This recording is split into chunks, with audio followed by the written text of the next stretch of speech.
Hi, it's Tony Marino, host of the super popular NEWSMAX Daily Podcast, a rundown of the day's top headlines and top highlights of NEWSMAX shows and interviews you may have missed, plus some sports, stock markets, and even some yucks, all packed into about 20 minutes. Search for the NEWSMAX Daily with me, Tony Marino, on your favorite podcast platform, and check out our entire lineup of great podcasts, including Greg Kelly, Rob Carson, and Jerry Callahan at newsmax.com/listen.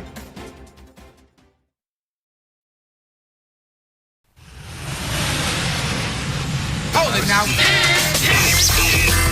you are about to hear the most interesting, informative, thought-provoking, and funny show in America.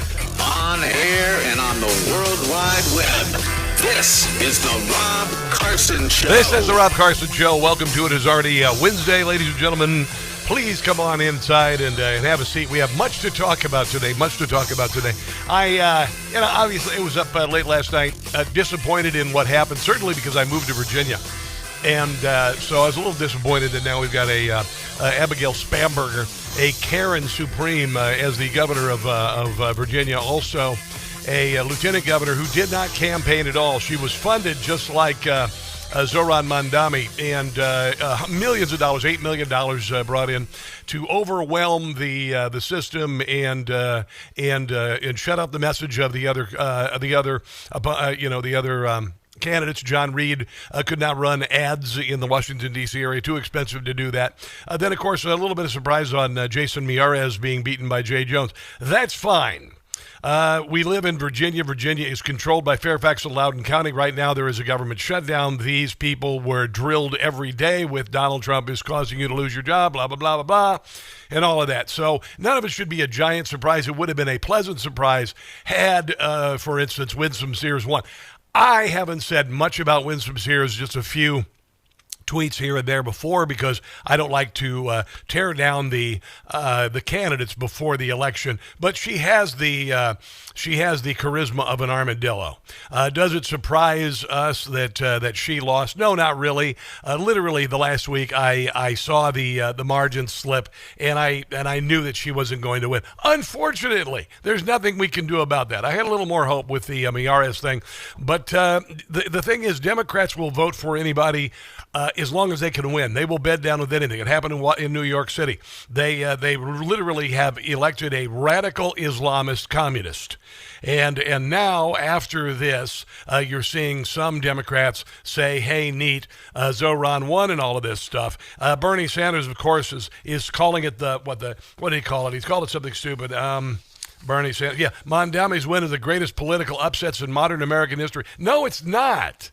For the last, about 6 months, I've been saying he's going to win. It was a fait accompli. It wasn't a political upset. The left invested $40 million into his campaign with George Soros, and the other two candidates were absolute crap. I mean, honestly, you had an ex-governor who had a history of sexual dalliances and all sorts of issues. He also killed a lot of people in nursing homes, a complete mismanagement, part of the hull of a dead New York dynasty. I mean, it was a joke. I told you this. It was a crap sandwich. You had a choice between the actual crap and the crap-stained bread. And then, of course, you had Curtis Sliwa. And I didn't think Curtis Sliwa was going to win. You heard me. I said, you know what, maybe if Mondami's going to win, screw it. Burn the place down and vote for Sliwa. That's what I said. I was hoping, because more people were coming out yesterday, that New York would pull this out of the fire. But it didn't happen, did it? I was a little surprised by New Jersey, but New Jersey is a lot like Maryland. A lot of people liberals who live in New Jersey don't know any better. They are the frog in the boiling water. And when they're in charge, then there's nothing you can do about it but find another place to live. That's basically it. California's Prop 50, was sold by Gavin Newsom, and even the people in California don't know exactly what they voted for. It may mean 5 more seats for Democrats, but there are a lot of things happening outside of California, New York, New Jersey, and Virginia that are great. 1 year ago, Donald Trump was swept to victory. He took both houses. He won all of the the battleground states. He won the Electoral College. He beat a machine that spent $2 billion to sell America a crap sandwich after the Democrat Party appointed a woman to be the candidate without a single vote. All right, so we kicked their asses completely a year ago.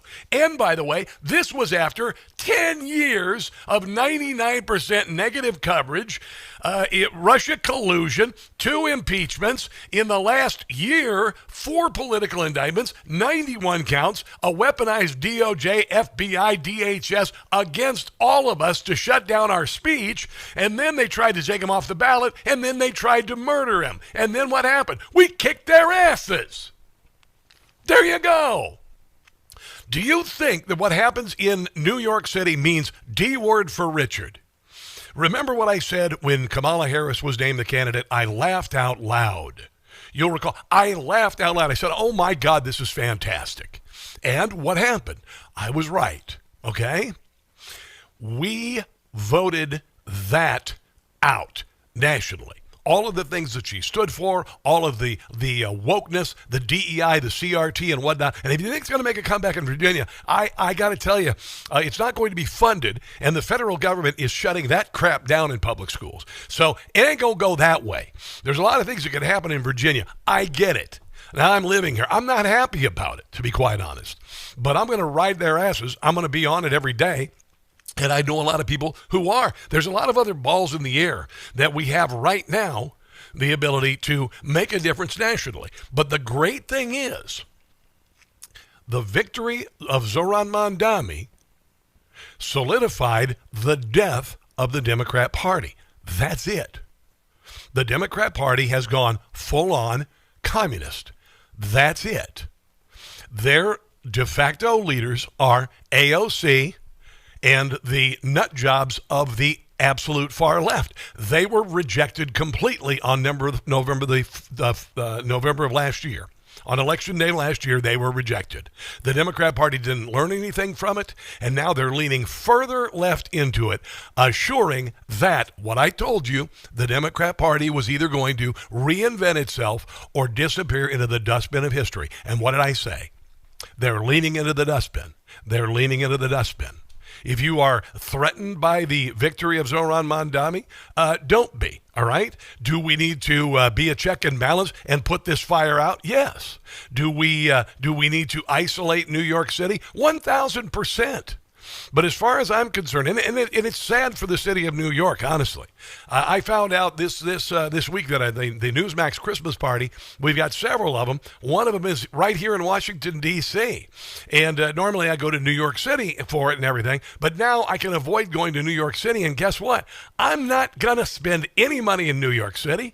I'm not going to support New York City. As far as I'm concerned, what happened in New York City was essentially, if your daughter moved in with an abusive bad boyfriend who rode a motorcycle, and what are you going to do? There's nothing you can do about it. All you can do is watch her live through it. Okay? That's what there's nothing you can do to change New York City doing something stupid like electing Zoron Mondami. So what do? You just watch it fall apart and then move into, help out when it's completely dropped into the toilet. There you go. That's it. So, New York City, who cares? New Jersey, it really sucks. It really sucks that there are enough Democrats there who don't realize how bad things suck, that they want to get better. Same goes with Maryland. It is a frog in boiling water. They've been boiling there. I went to my old neighborhood. I lived a dozen years in Maryland, and I went back there. And the Chinese restaurant that was there is now a pot shop. And then the rent to own, not the rent to own. There's a rental place for U-Hauls and whatnot. That is now a pawn shop. The mall that was abandoned 10 years ago is still sitting there abandoned. And you drive across the river into Virginia, and it's like Oz. We will see if Virginia stays Oz. We can't let Virginia become Maryland. That's it. But as far as some sort of sweeping victory that's changed anything, the trajectory of the Democrat Party was to the toilet a week ago. You heard Bill Maher say that the Democrat Party is like Sears. It's like a Halloween Express. That's it. You've seen the polls from Harry Hinton that shows the Democrat Party is polling at 20%. Most people do not agree with the Democrat Party. The negatives about the Democrat Party are higher than they've ever been in recorded history. So what happened in New York City doesn't mean anything to the rest of the country, who, by the way, are down with this president because this president is doing a great job. And despite it all, despite the Democrats shutting down the government, despite 9 months of temper tantrums, burning Tesla dealerships, 98% negative press coverage, Donald Trump is bringing back $18 trillion of investments to build in America. That's going to catch fire. Donald Trump is bringing down prescription drug prices, IVF prices, and he is sealed the southern border. He's working on cleaning out the voter rolls, ending illegals getting free stuff, largesse, to vote for Democrats. So there are a lot of balls in the air. So what you have to do today is slough this off, realize New York doesn't mean anything in the grand scheme of things. And if the Democrat Party wants to go down the Zoron communist road, I welcome it, because it's not going to win nationally, okay? We've been through too much to worry about. Zoron. Start packing up soon. I wouldn't live in New York. Start leaving today. A lot of people are. Mom Donnie's gonna ruin it. New York, New York. Did you really expect us to win? The guy's a buffoon. Winsome Sears. Folks don't want to stay. Destruction, he'll be doing it. New York, New York. Andrew Cuomo? Dear God. They didn't wake up and see that he's a threat. Curtis Sliwa? A massive tax hike. New York's gonna get. This is what happens when you serve voters a crap sandwich. These Mom Donnie blues. And put $40 billion behind the Congress. Will drive people away. They'll make a brand new start of it outside New York. You made your bed, lying in New York City. Zoran is taking charge. The damage will be large. Feel bad for you, New York, New York. Yeah, just like your daughter moving in with a biker. A lot of trouble. You just gotta let it happen. There you go. They made their bed, they're going to lie in it, and it won't work. I've got lots of stuff on the show today showing you that this never works. Government-run grocery stores. We've got Zoran's big speech last night where he really stepped into total, full-blown communism, Marxism. Even Van Jones says it wasn't a good move. But you see, here's the great thing. When the left exposes its flank, we can kick their asses. That's the way it generally works. Let's take a break and come back, my friends. This is the Rob Carson Show.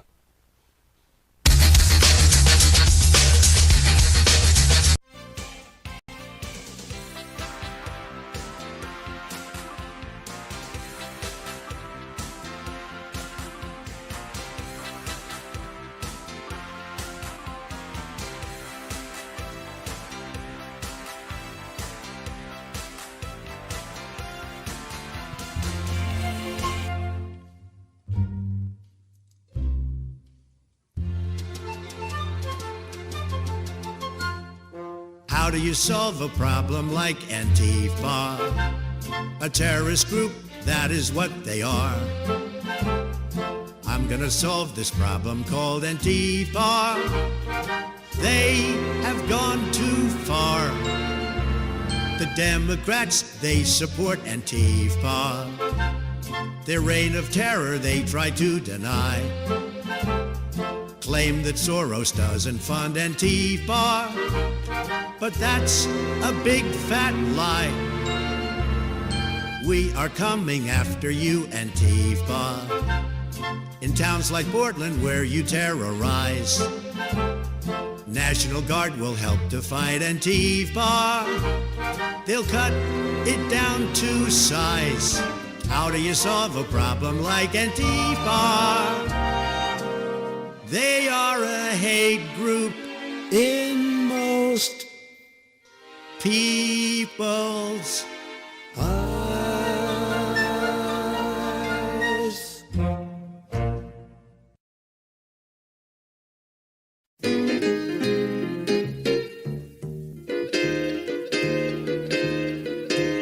town of Portland, I said in the guard, Antifa, they are gonna hit you hard. The Democrat mayor's getting in my way. Go ahead, punks, and make my day. F around and find out. F around and find out. Schumer's gonna find out. I mean business and I'll get my way. Pencil neck and Chris Ray, for your crimes you will pay. You have both been found out. Hope you get a lengthy prison stay. Listen up, Hamas, I am warning you. Break the ceasefire and you'll be through. Democrats, hang your head in shame. For the shutdown, you're gonna get the blame. F around and find out.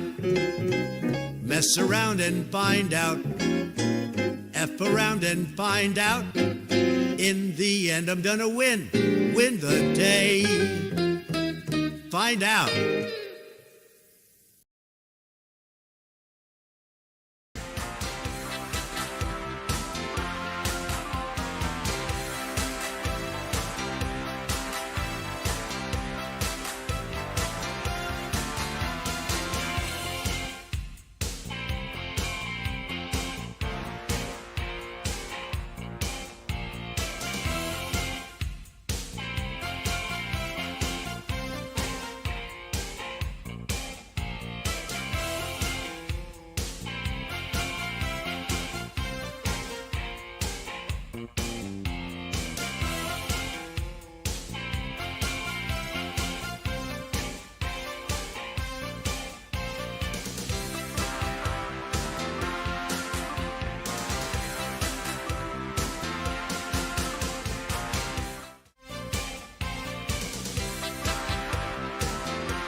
The Rob Carson Show podcast is everywhere. Go to newsmax.com/listen for details. The second underlying factor that can't be ignored here is it's almost impossible for Democrats to lose two blue states when they're out of power unless there's no motivation by the electorate. And so that's where these two issues are tied. We've been talking about this on Ruthless for a better part of a month, about how the motivation of the government shutdown was to try to fuel anxiety with government workers in Northern Virginia. And you know what? It worked. It's an incredibly cynical strategy. It's one that you wish that a political party wouldn't do, to play games with the lives of people across the country in order to get a little bit of an edge in an election, but that did happen. There's no question that's why those two things are linked. 100%. It's a very cynical way to do things, but that's your Democrat Party. You know, I remember when Rush Limbaugh, talent on loan from God, said when Barack Obama was elected, it was before he was elected, he said, I hope he fails. I hope he fails. And everybody was all butthurt about it. No, Russia's a racist. No, Donald Trump wanted socialism to fail, and it did. What? He was out campaigning the other. No, he failed. Hillary Clinton got beaten right after Barack Obama. If he did so well, if his tenure was so glorious and he was so amazing and he belonged on Mount Rushmore, she would not have won. Donald Trump swept in and kicked her butt. If socialism worked, if what he wanted to happen worked, then she would have become the president that year. So what did they have to do after that? Well, they immediately had to go after Donald Trump. They had to create Russia collusion. They had to get all of the branches of government against him for 4 years. They had to pay for a virus that shut down a very good economy, never holding anyone responsible for that at all, burning the city in the summer of 2020 with a false flag event of George Floyd. And then ultimately they had to rig an election with mail-in ballots, shutting down all of the counting in the battleground states, and then usher in a man who had pudding for brains for 4 years to finally try to fulfill the moist romantic dream of the class of 1968. And guess what? It failed. even when they sicked every branch of government on Donald Trump, tried to take away his fortune. Trump came up with 91 counts and 4 different political indictments rigged by people in the DOJ and the FBI, and then they tried to take him off the ballot, and then they tried to murder him twice. And they still lost. So do you think that Zoron Mondami winning in New York City means anything? No. It's a fart in a friggin' Category 5 hurricane. And New York City has been a bleep show for a very long time. Dear God, de Blasio, anyone? I went to New York City for the first time like 5 years ago, and I saw a city that I understood why they thought it was at one point the greatest city in the world. And I saw tents outside in the freezing cold where people were forced to sit and eat because they couldn't dine inside the restaurant for some stupid reason. And that was COVID. Oh, and then that time I got COVID. And then they bring in Eric Adams, who beat Curtis Sliwa by 40 points.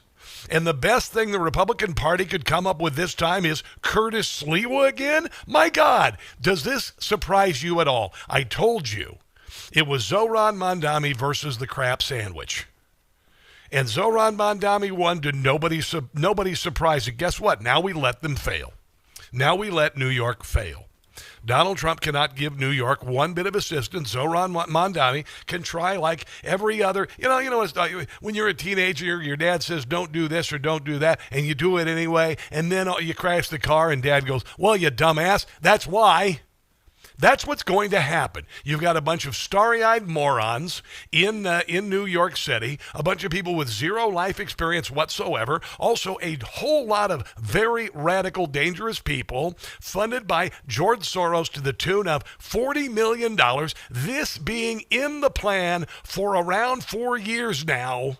And then it ultimately culminated in an election where 2 old, tired, hackneyed, one the part of the hull of a dead political dynasty, and the other a guy who had lost by 40 points in the previous mayoral election versus this guy. And you expected anything different? You expected that they'd be able to turn it around? I kind of hope so. I kind of hope that, but desperation is no way to win an election. Desperation is no way to win an election. Because unfortunately, there are a lot of ignoramuses in New York City that are going to take New York City down. And as far as I'm concerned, New York City, as I've said, 2 words, yon, yon. Yon, yon, New York City, yon, yon. Well, you can't imagine how disappointed I am with all the work that I did to fix New York City, pass it on to Mike Bloomberg, with your father, Greg, Ray Kelly, who kept it going for 20 years. Greatest city in the world for 20 years. Now run by a communist. It's already in terrible shape because of Adams. And this is a horrible blow. Here's the upside of it.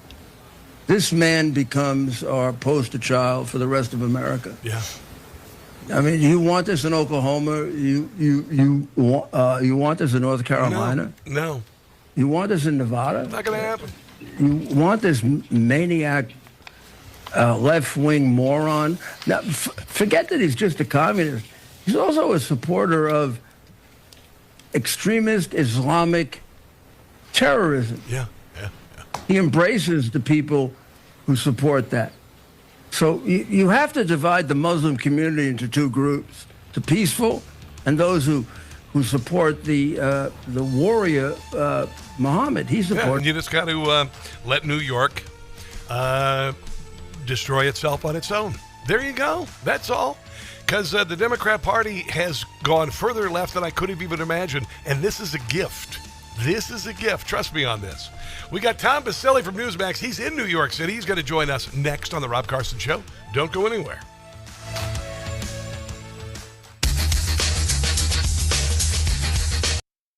Hey guys, it's Carson. Forget fresh olive oil. I eat olive oil every day. I got rid of seed oils years ago. Life is too short to not have wonderful fresh olive oil, and I mean fresh. Olive oil packs the most flavor and healthy ingredients when it's fresh from the farm. And that's the problem with supermarket olive oils. They're not fresh. They can sit on the shelf for months growing stale.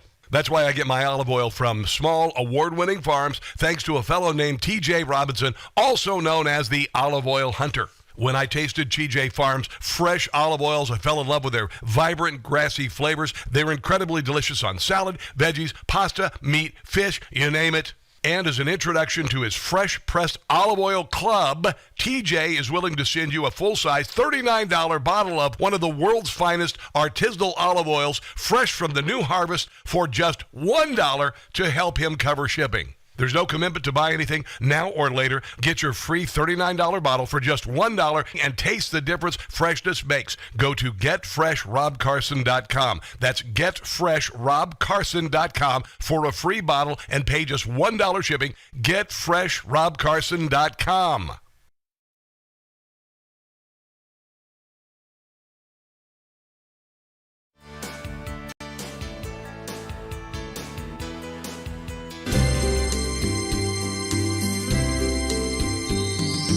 Rent-free, in libs' heads I'm living. The fits I am giving to Whoopi, Sunny, and Joy. Rent-free, I'm occupying. Rosie is lying if she says I'm not in her head. Break free, they simply can't do it. When you get down to it, they have TDS real bad. Hatred, just watch it as it spreads, because inside their heads I live.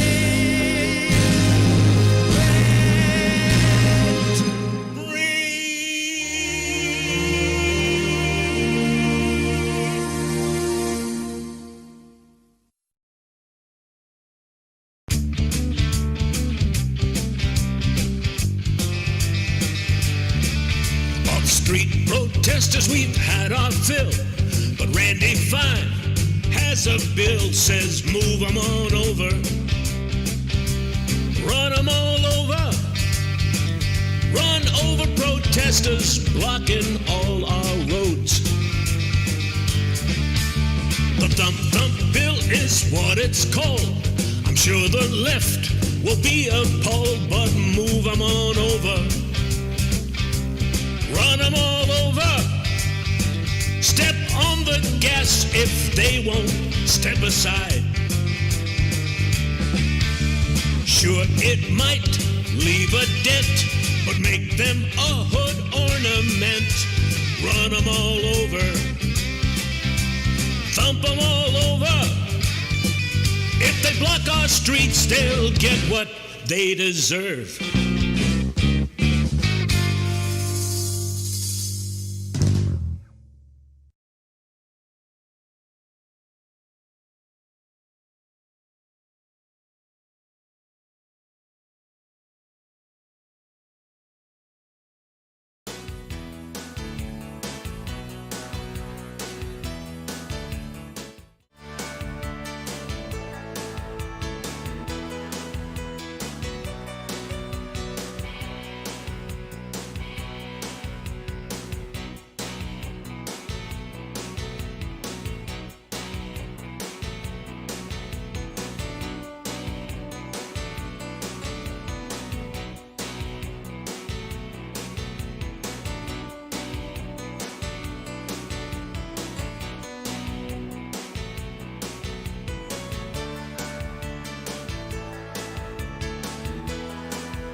Conventional wisdom would tell you that I am far from the perfect candidate.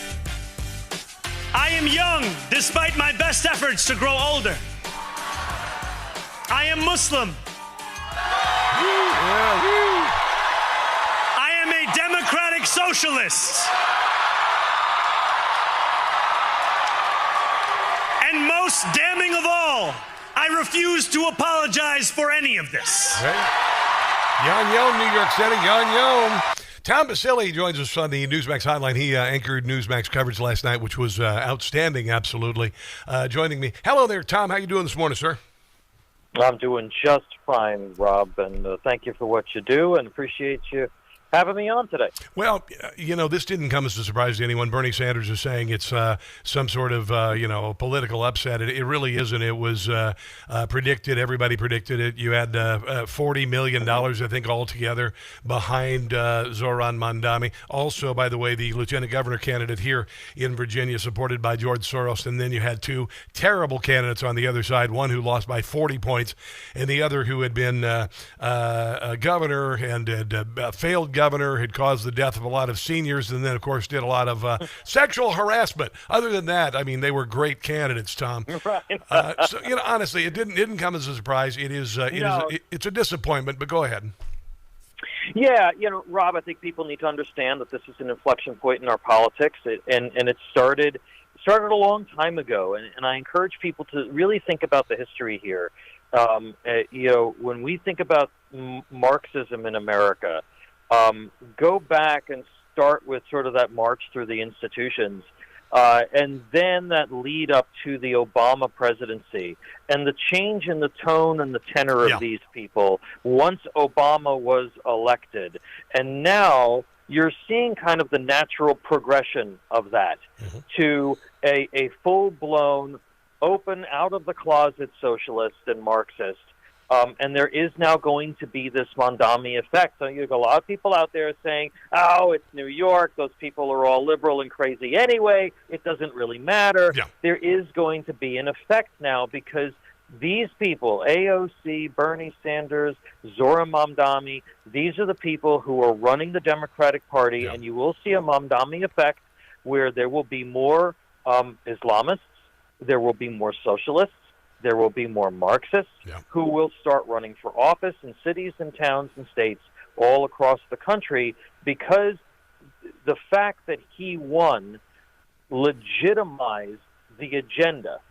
And so that's something that people really need to gird themselves for, and they need to be ready to respond to it. Well, it was leftism was defeated with Kamala Harris very soundly, very roundly, and the Democrat Party decided to lurch even further left. This will add some credibility to that movement. I don't think it will succeed, but we do have to be ready for it. We absolutely have to be ready for it. And as far as New York City is concerned, I mean, you live in I don't know if you live in New York properly, but you work in New York. I, as I said earlier, as far as New York City is concerned, and it's very sad, I hate to say this, it's like if your daughter, has a bad boyfriend with a motorcycle and is an abusive, what are you going to do about it? You can say all you want, you can say he's bad for you, whatever, and there's nothing you can do until she falls, and then, you have to go pick it up, and that's what's going to happen in New York City, and everybody knows it by now. I was looking at some pre-election polls that showed that people believed that his election would return the urban decay of the 1980s, anti-Semitism, New York would become chaos, a bleep hole. Obviously, he's already broadcast exactly what he has planned on doing, and if you thought de Blasio is bad, it's going to get a lot worse. Yeah, de Blasio was kind of a hapless fool. I mean, he was a Marxist. I mean, the guy honeymooned in Cuba and helped the Sandinistas. So he was one of these radical leftist ideologues, but he was sort of hapless. And Zoron Mondami reminds me a lot of Obama in that he's a media creation. He got a pass from the sort of the corporate media. He is very well spoken, very charismatic. It's unicorns and rainbows shooting out of every orifice. They'll say anything to anyone, promise anybody anything, and it's all about grabbing power. And I think we saw that with Obama. We've now seen that kind of put on steroids with this guy, and I think other people yet to come. When it comes to New York, yes, look, you and I both know we're intelligent people. We're Americans. we believe in the American formula for greatness.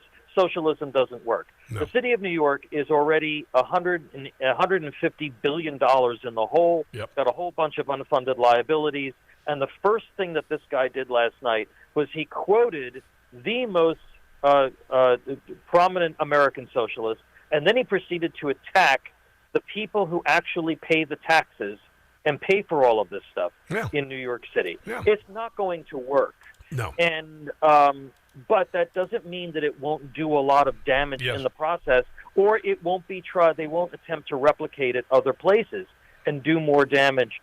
And in doing so, sort of mainstreaming a lot of these very radical ideas that you and I 15 years ago were probably never consider that we would be having this conversation. You know, Tom Basile, I said that the left exposes its flanks so we can kick its ass. This happened with the anti-Semites after October the 7th. We didn't realize that it was so deep-seated in American universities. Donald Trump has gone after these universities with some degree of success to get them to change their ways. We still have a long way to go.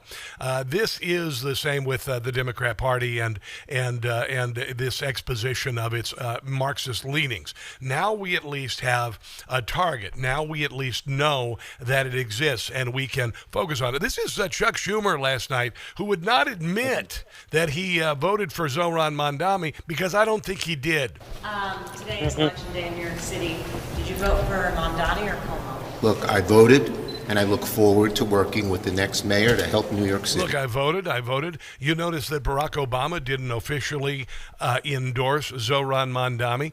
They still... But Rob, go ahead. Rob, he did speak to him by phone yes. more than once during the campaign, including in the weekend before the election. They spoke for a half hour, and Obama offered him his full-throated support to help enact his agenda. Well, Obama was also instrumental in putting Joe Biden in office, and of course, attempting to do everything that he wanted to do in the first term while Joe Biden was the president through executive orders, through the use of the auto pen.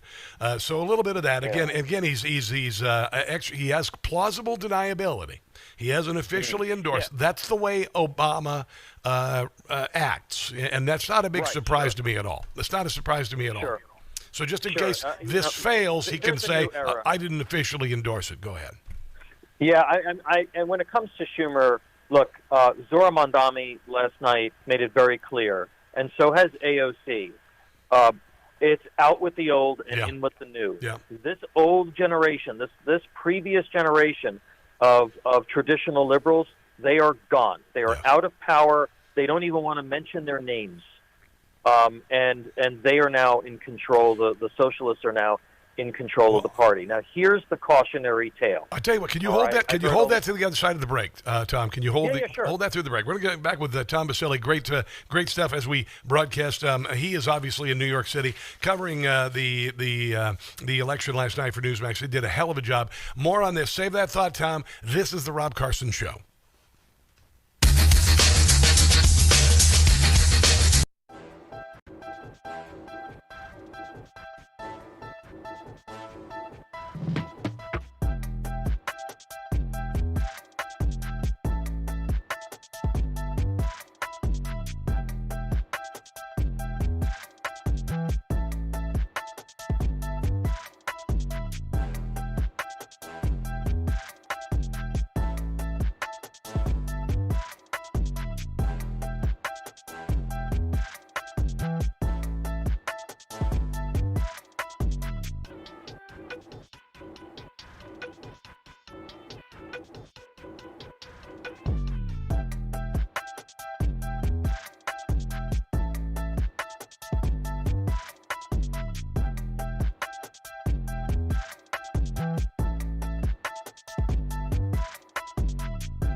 what we are, Brian. Here we go.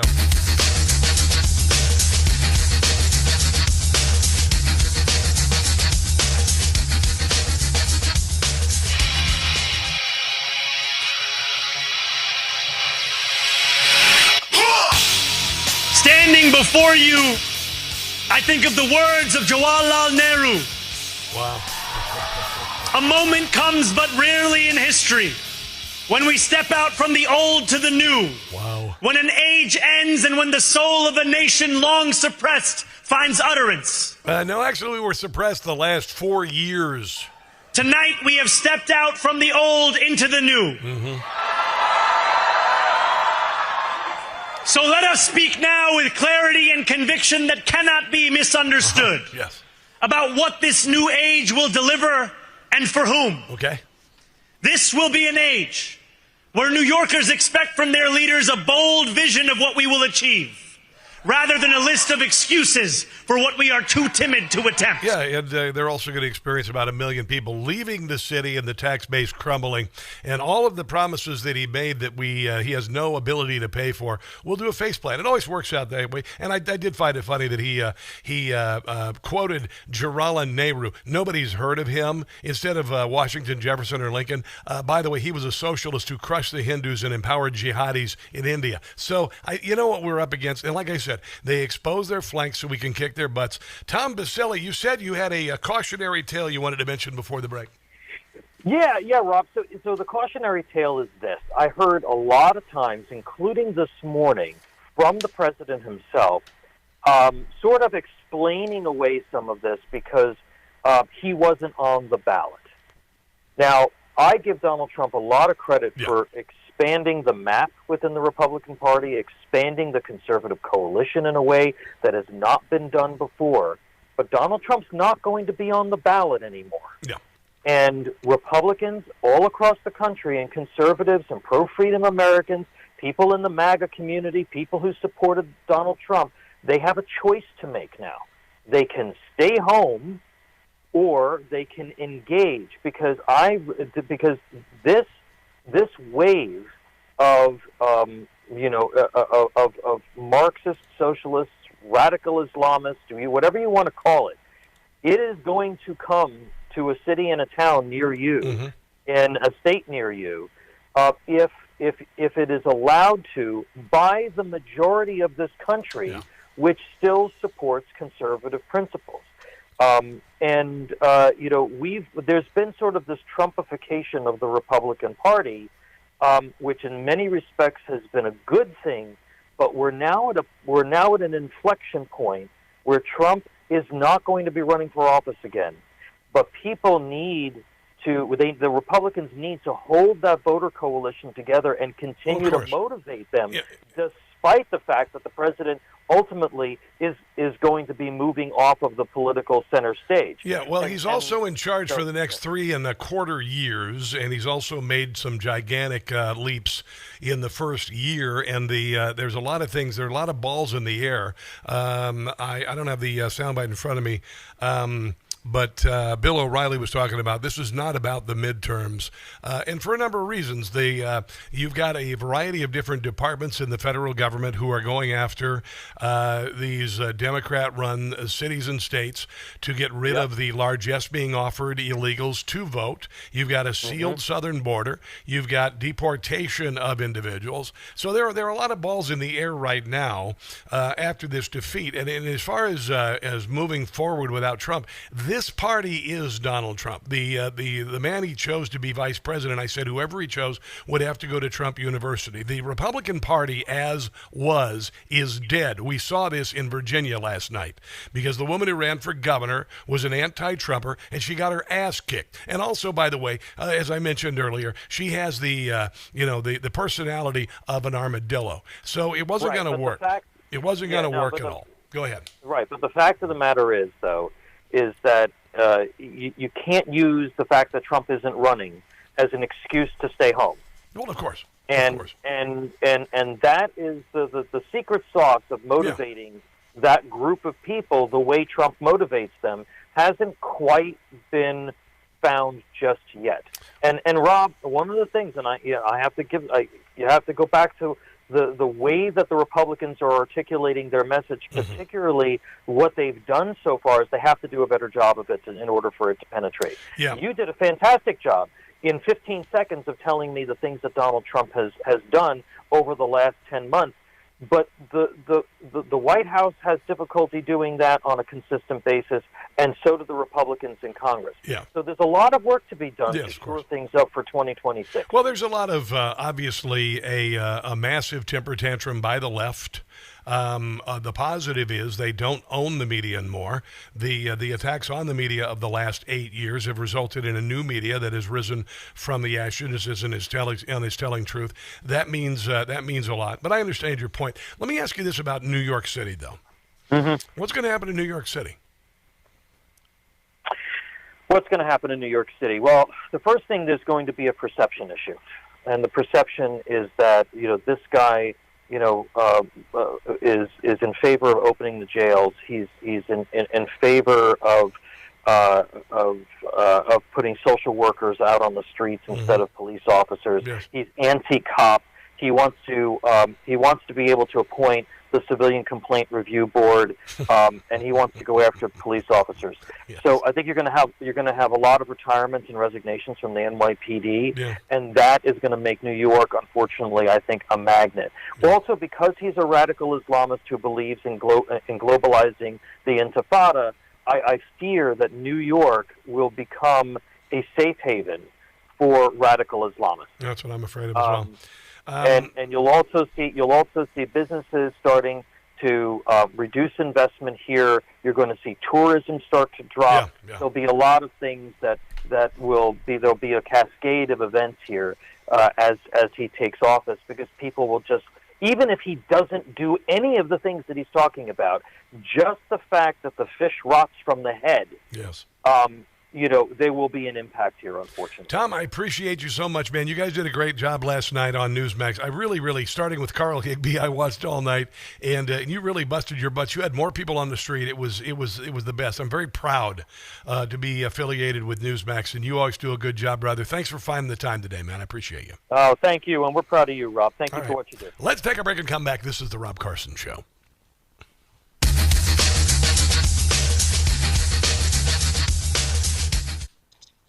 All righty, let's see who's watching here. On the Rumbly-Roo, Real Alien Encounter is watching. Dark Saturn. Look at all these people. Look at all these people who I haven't seen before. Nice to have you joining me, Samantha. Samantha Hat, whatever you are, I don't care. Good to have you on board. A lot of people are growing here. And here's the thing. We got to stick together. We got to stick together, and my goal here is to overwhelm the left with patriotism and with joy and with satire. So, we have our down days. We come in and we feel bad, and then we pick ourselves up and dust ourselves off. Dear God, we went through 9 years of this. We went through that as every one of those political indictments was named, and every time you'd see Donald Trump in a courtroom with Letitia James behind him, what did you do? You fought on. You picked yourself up and you said, let's kick some ass. We're not going to sit here and take this. So honestly, we have a bad day, but none of this was unexpected. The victory by Zoron Mondami was foretold. It was a done deal. We thought maybe that somebody would come through, but desperation is no way to save a political pull something out of the fire politically. So there you go. And honestly, New York City, you're on your own. You're on your own. I don't care about New York City. I don't care. I'm not going to go to New York City. I don't want anything to do with it. I want this grand experience to do a face plant. I want it to become New York, Escape from New York. I want them to wall it in and then eventually parachute in Snake Plissken to save everybody. That's what's going to happen. In the meantime, the zombies are going to live in the sewer. It's all been tried before. All righty. So am I bummed out about Virginia? I'm bummed out about Virginia. But we had a terrible gubernatorial candidate, and we had a government shutdown. And unfortunately, Virginia is run by Fairfax and Loudoun counties, where they are populated with 95% Democrat voters. This is not an EV. It never will be.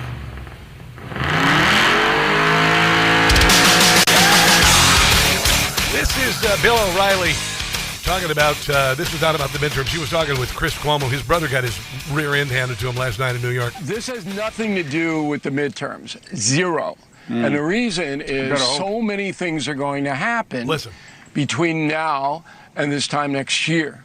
And it's going to be a completely different country than it is now.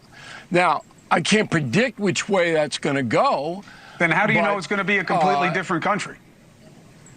Because there are so many things that have to be decided. There are too many undecideds. Yes. And you can start with the Supreme Court ruling on the tariffs. You can start on that. And they'll rule in Donald Trump's favor because of the 1974 law that Gerald Ford signed into. And they have to. The Supreme Court can't change the law. It has to uphold what's already been in precedent. Now, they'll rein Trump in a little bit, but that will give Trump then a free field to see if in the next 8 months the tariffs can kick in to bring prices down and to help people. That's what the midterms are all about. It's about economics here. It's not about... and we've got a year of Donald Trump doing what we asked him to do in Washington, D.C. in the meantime. And there you go. You've got a DOJ that is doing what it should do, going after the people who have pursued us politically. You've got a DHS that has shut down the southern border, is getting rid of illegals. They are going to clean out the voter rolls. They are going to get people who are illegal off public assistance. I've got some news on the other side, Donald Trump, and I think they're going to nuke the filibuster. And when that happens, things are really going to change. So you know what? You have a down day, but nothing that happened yesterday was that expected. It is that one time of the year that Birch Gold gives away free gold with every qualifying purchase right now. For Black Friday, when you convert an existing IRA into 401k into a tax-sheltered IRA in gold, Birch Gold will send you free gold to your home for every $20,000 invested. Gold started this year at $2,600 an ounce. By October, it was $4,000 an ounce. Why? Global uncertainty. 2025 has been defined by trade wars. Central banks are pulling from the U.S. dollar as the global reserve currency, and military tension continues to build. Gold thrives in times of uncertainty. So, text my name, Rob, to 989898 to claim your eligibility for a free gold and an info kit from Birch Gold. But, of course, it ends by November the 30th, so don't wait. Text Rob to 989898 for further details. More good news coming up on the other side of this break, and this is the Rob Carson Show. Don't go anywhere. No blind rhetoric. No talking down to me. Don't tell me how to think. Don't tell me how to think. Don't tell me how to think. I trust NEWSMAX. NEWSMAX. They don't tell me how to think. They let me decide. Real news for real people.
Hold it now. You are about to hear the most interesting, informative, thought-provoking, and funny show in America. On air and on the World Wide Web. This is the Rob Carson Show. This is the Rob Carson Show, hour number 2 of the show. Brianna Lyman's going to join us shortly on the show. She's awesome. She's with the Federalist Gen Zer. Luke Ball also. He's really amazing. We'll have him at the bottom of the hour talking about what happened yesterday. This is Mark Wayne Mullen. With regard to what happened yesterday and how the Democrats helped engineer it. Chuck Schumer, in a private meeting with other Democrat senators, said that if you'll just wait till after the election, I'll release the handcuffs. I added the handcuff part, but basically I'm paraphrasing what he said. The reason why is because they're afraid their base wouldn't show up today in Virginia, New Jersey, and in New York. So it's been about politics. It's never been about policy. It's been about holding the American people as leverage points, regardless of the damage they cause to the livelihood of these individuals. Yeah. But elections are more important than the Dems because why? They know their polls is at the very bottom than it's ever been for the Democrat Party. Yeah, that's true. And just a week ago, the Democrat Party was polling lower than it has ever. And it still will, by the way. It still will, because what they're doing is they're leaning further left than Kamala Harris. And Kamala Harris got keel-hauled by Donald Trump. That policy, those the wokeness, the DEI, and all of that nonsense was destroyed in November. These were small regional elections yesterday, and certainly in the state of Virginia, the shutdown of the federal government and the downsizing of the federal government played a major part in the defeat of the Republican candidates. And by the way, also, the Republican candidate for governor, again, had the about as exciting as an armadillo crossing the road. Honestly. And I didn't say a lot about Winsome Sears. I don't think we even had her on the air. I'm not sure why she wouldn't do appearances or what the deal was, but not an exciting candidate whatsoever.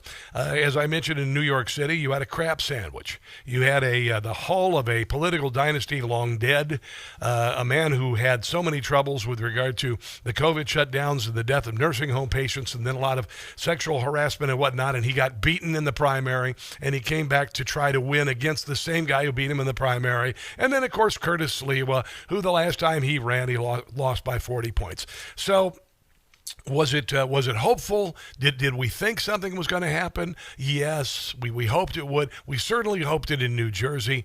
But there's a point where you kind of got to go, they got to learn on their own. And particularly in New York, you're probably just going to have to find another place to live. I was talking to some people who work for NEWSMAX. I don't understand. It's going to be real hard to keep a business in New York City, because fewer and fewer people are going to want to go to New York City. I have no desire whatsoever to go back to New York City. Not one little bit. And as it becomes increasingly unsafe and unfriendly for business, more and more people will not want to do it. And it's a damn shame. It really, really is, because it's a really fun place. I gotta tell you, I've been in New York 4 or 5 times since I went for the first time 5 years ago and broadcast my show across the street and about 4 floors up from where Rush Limbaugh started. And I thought it was an amazing place. But unfortunately, Democrat policies have made it too expensive to live here, and to live there, I should say. And now Zoron Mondami is going to supposedly make everything affordable for people who can't afford to live there, and it's gonna drive the city into the crapper. I saw this the other day. This is pretty funny. This is I thought this was a parody. I thought this was not real. This is a free grocery store in Baltimore. Now, Baltimore is just came out and ranked one of the worst cities in America for safety. A Democrat is in charge of that city as well, and it's a shell of the city that it used to be when I used to live here in Maryland. I'd take my son up, and we'd go see Orioles games, and we'd go to the Inner Harbor, and it was really cool. And I really don't feel any desire or compunction to go into downtown Baltimore. There are plenty of surrounding areas that are really amazing. But I want you to listen. This is what happens when you open a government grocery store with free groceries. Wait till you hear the qualifications. And at the end of this, I want you to tell me what hours they're open, what you can get, and when fresh produce is allowed. This is real. Introducing Baltimore's first free grocery store, where every Wednesday from 11 to 2 and Friday from 2 to 5, customers can fill one library supply bag with groceries at the Southeast Anchor Library, with fresh produce provided the fourth Friday of every month. It's just one more service offered by the Pratt Library. So if you're in the need of food for free, head to the Pratt Free Market and check it out. There you go. So there, go ahead. When is it open, and when can you buy? When you can get one bag of groceries for free? Go ahead. Do you know? Let's listen to it again here, okay? Introducing Baltimore's first free grocery store, where every Wednesday from 11 to 2 and Friday from 2 to 5, customers... Hold on. So Wednesday from 11 to 2 is when you can go get a bag of free groceries, and then Friday from 2 to 5, you can go to get a bag of free groceries, but you only got fresh produce available on one Friday a month, and that's the fourth Friday of the month. And fill one library supply bag with groceries at the Southeast Anchor Library. One library supply bag is what you're going to get. This is free government groceries. With fresh produce provided the fourth Friday of every month. It's just one more service offered by the Pratt Library. So if you're in the need of food for free, head to the Pratt Free Market and check it out. So, okay. You can go get a free bag of groceries, a library bag. I don't know how big that is. Probably not very big. 11 to 2 on Wednesdays, or Friday from 2 to 5, and then the fourth Friday of every month. The fourth Friday of every month, you can get produce. Oh, my God. Oh, this is fantastic. I guess that's real. I literally wrote Sean Casey at WCBM, our anchor station, and Kim Klasick, who does the show right preceding me. And I said, is this a joke? Is this a joke? This is what you get. You know, it was very, very fortuitous and very, I don't know, it was serendipitous that before I left Kansas City to move to Washington, D.C., to experience history and share it with you, because great things are coming, guys. Great things are coming. Got a great president. He's getting a lot of things done. And he's having everything thrown at him. Everything's been thrown at him for the last 10 years now. All right? But I accidentally went by the government-run grocery store in Kansas City. And I was wondering why there was nobody in this grocery store parking lot in the middle of the day. And I thought maybe the reason was they were, going out of business. Seriously, because sometimes when you do the going out of business, they blow out all the stuff half price. And so I get out just to see this grocery store, and I walked in, and immediately I see the produce bins, and they're empty. There's like one bok choy over here, and then there's a tomato over here, and a watermelon. And then I looked over at the prepared food section, like the deli, nothing there. Wasn't open. They weren't chickens in the rotisserie. There weren't cakes in the bakery. Nothing. There were just rows of shelves of different food, and then some people sitting at the register who looked at me like, who the hell are you? That's what Cuba did. That's what they did. They lost millions of dollars spent on that grocery store. We all know that with a regular grocery store, the profit margin is small. But you see glorious, I go to this store, it's called Wegmans near my house. And I don't buy stuff whole price there. I'm very careful because I still shop like a poor person. But I mean, look at all the sushi and look at all the prepared stuff. And I mean, it's like, you remember there was a movie with Robin Williams, Moscow on the Hudson from like 1988. And he's this guy who escaped from the Soviet Union. He's standing in the row with the coffee, and he's looking, he's like, the coffee. And he's grabbing at the shelves, and he falls down and passes out because he can't believe it. He can't believe how plentiful it was. But that's what Zoron Mondami is going to bring to New York City. And you know what, as far as I'm concerned, screw it. You made your bed, New York City, lie in it. We find out this morning his mayor's commission, a bunch of Karens, a bunch of socialist Karens are going to do this, and it's going to fail. This is like giving your keys to your 16-year-old son and hoping for the best, and then he wrecks the truck, and then that's what's going to happen in New York City. And I know it's going to happen. As far as, I'm very disappointed with the state of Virginia, but I don't think a lot of things are going to happen like they had happened. I don't think think there's going to be this forward push into DEI and CRT again. I think that ship has sailed, but of course they can do a lot of damage to the economy here in Virginia. They can raise taxes, they can increase regulation and all that, and make Virginia a much less, great place to live. As far as New Jersey, you know what? New Jersey, you made your bed, you're going to lie in it. Your prices for all of your utilities are going to go through the ceiling and are going to stay high, and your property taxes are going to go high. And New Jersey will continue to bleed out its population. The same goes with Maryland. Maryland lost 2 million people the last 10 years. Maryland has. And the tax base is leaving. Younger, productive people are not coming to Maryland because they know that their earnings are going to be pilfered. And, they're going to celebrate and they're going to dance around and they're going to act like they've really won big with Zoron Mondami. But the great thing is that they have shown that the Democrat Party is on a wayward, leftward movement, and it's going to kill the Democrat Party. Now, does that mean we shouldn't be threatened by it? Of course not. But it does show us that now we know what we're up against. Now we know who runs the Democrat Party. Now we can go after them and we can defeat them. Is it going to be a challenge? Yes. But I'm going to tell you something. Think about all the times in the last couple of years where something new happened with regard to Donald Trump. Like right after he got inaugurated the first time and they immediately impeached him. And we had to get up and pick ourselves up and dust ourselves off and move on. Then the summer of 2020, then January the 6th, then the 4 political indictments where we had to watch Donald Trump go through this hell with Letitia James in the courtroom sneering. And we had to deal with the indignity of all of that. We did. And we picked ourselves up and we dusted ourselves off and we said we are going to win. The same goes with today. Last week, the Democrat Party was polling lower than it has in recorded history.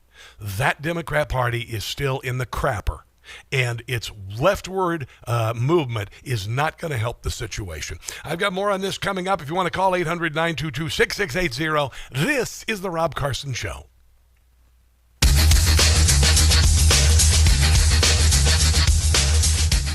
Hey guys, it's Carson for Birch Cove.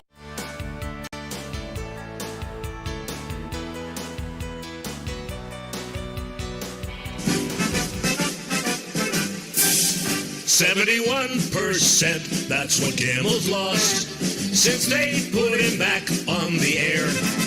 The morons at ABC were too blind to see that about Kimmel no one cares. 85% in a key demo. That is what Kimmel lost. Why do they keep him around? To keep losing ground. Still air him no matter what the cost. Sinclair must feel real stupid now. Next star still with regret. 71% wonder where they went. On Kimmel's failure you can bet. Disney stock was $197 a share in March of 2021. Now it's $122 a share. Disney must be in panic mode. They'd pull the show if they could. Why did they bring him back? This a funny hack. Suspension should have been for good.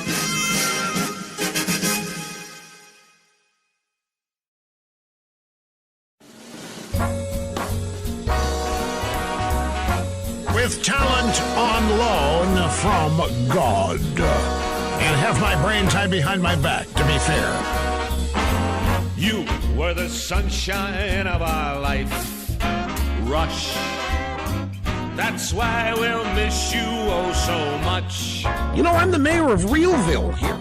You cut down liberals like a knife. Rush. El Rushball. Forever you'll be number one. I am Rush Limbaugh, household name. America needed a hero. In all 4 corners of the world. And then you came to our rescue. The Limbaugh Institute for Advanced Conservative Studies. Competition, you had zero. How could so much talent be inside of you? And don't doubt it. You were the sunshine of our life. Rush. That's why we live listened every day. That's it. It's not much more complicated than that.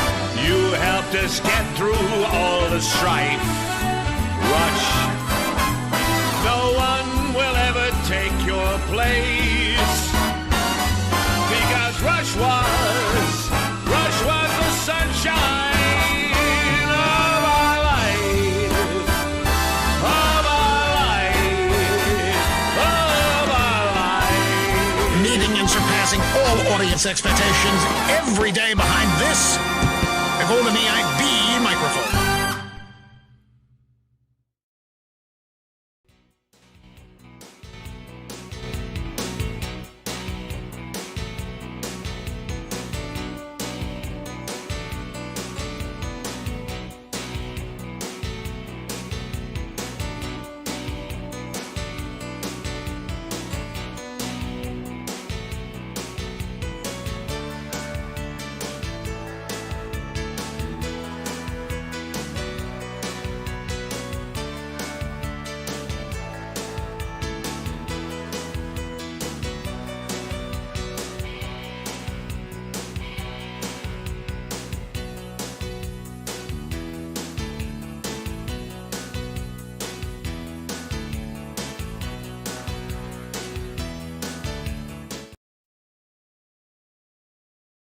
Gonna rejoin. Dig it.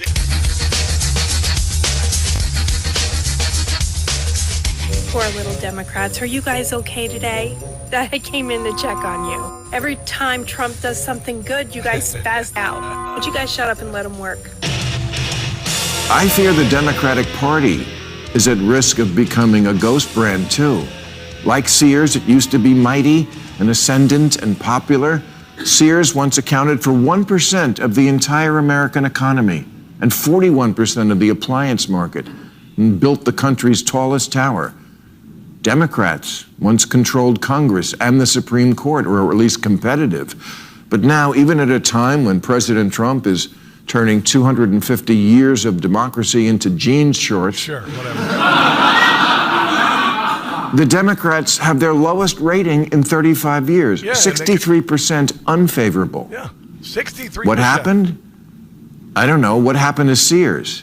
It used to be synonymous with the American dream because it kept faith with what the customer wanted. Yeah. Did we love Sears? No, but that was besides the point. You just went. It was like an Avatar movie that sold tools. That with the 63% negative approval right now, the Democrat Party, that it's going to improve leaning into anti-Semitism and communism. Go ahead. Yeah. And so, you know, obviously we would have loved to have seen the Trump effect, the MAGA effect, take hold in these cities. But here's the deal: this is a process, not an event. The changing of the country, the moving away from the nonsense of the last 10 years.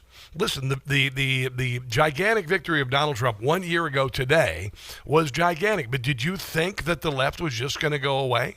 I mean, my God, they've been caterwauling, they've been screeching, they've been marching, they've been demanding for the last 9 months. It's been ridiculous. When Elon Musk uncovered all of the massive fraud in the federal government, they called him a Nazi and they marched on his dealerships. They made his cars worthless. People were vandalizing his vehicles, even if you were a liberal driving one, they were throwing eggs and vandalizing Teslas. And then, of course, when that was over, Then they moved on to No Kings, and they had a big No Kings protest. They spent $60-70 million on nationwide protests, bought and paid for. It's not organic whatsoever. And then yesterday, number of reasons. The number one reason why there was a clean sweep in Virginia by Democrats was government shutdown, a lot of government employees losing their jobs, Loudoun and Fairfax counties. There you go. And a bad gubernatorial candidate. Just not a good gubernatorial candidate. Donald Trump is now leaning into the filibuster, and I got to tell you, so am I. Because the Democrat Party fights dirty. They fight filthy, rotten dirty. Look what they did to Donald Trump with political indictments and then trying to murder him. And so, as far as I'm concerned, do it. Do it. No more Marcus of Queensberry Rose, because the Democrat Party will not do anything right now. For the next 3 years, they will do nothing. They will pass nothing in spite of Donald Trump. That's it. So you know what? Get rid of the filibuster. We can't be extorted to give $1.5 trillion to people that came into the country illegally, many from prisons, many drug dealers. A lot of people came in from mental institutions. They want to give a lot of money to the people that came in illegally. We have to get them out. We can't. No country can sustain that. That's not like an attack on our country. In no country, these are not going to be productive people. These are going to be anti-productive people. And we can all have big hearts. I have a bigger heart than anybody, but we can't let that happen. It's time for Republicans to do what they have to do, and that's how Democrats thought they were going to win forever, and we stopped it by electing Donald Trump and closing the border. Terminate the filibuster. It's the only way you can do it. Listen. And if you don't terminate the filibuster, you'll be in bad shape. We won't pass any legislation. Nope. There'll be no legislation passed for 3.25. We have 3.25 years, so it's a long time.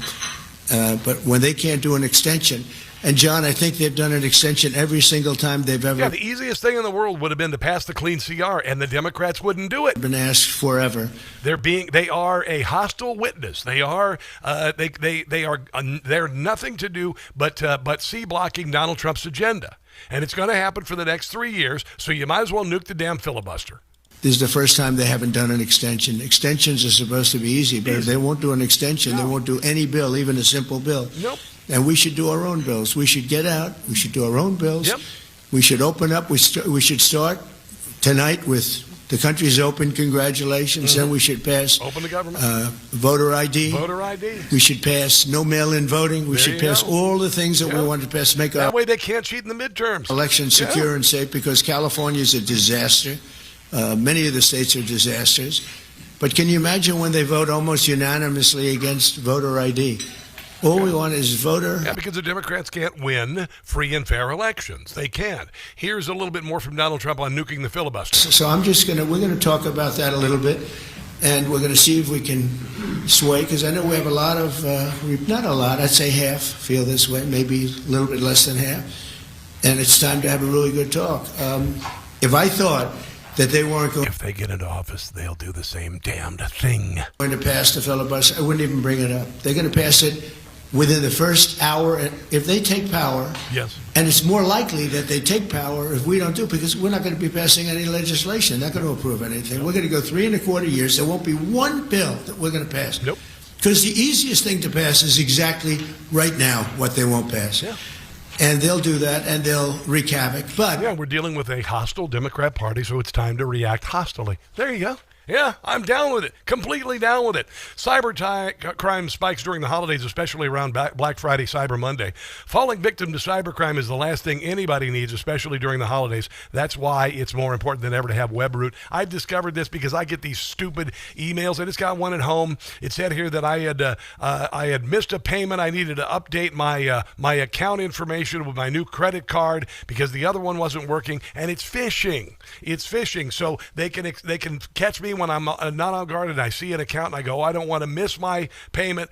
So how do you get rid of this nonsense? Well, you sign up for WebRoot Total Protection. Go to webroot.com/Carson. Webroot.com/Carson. You're going to get 60% off. Cybercrime spikes during the holidays, especially during Black Friday and Cyber Monday. Real-time antivirus protection against emerging threats like malware, ransomware, phishing, firewall and network monitor, up to $1 million in expense reimbursement for stolen funds and out-of-pocket costs due to identity theft. Webroot.com/Carson for 60% off. It's on all of my computers now.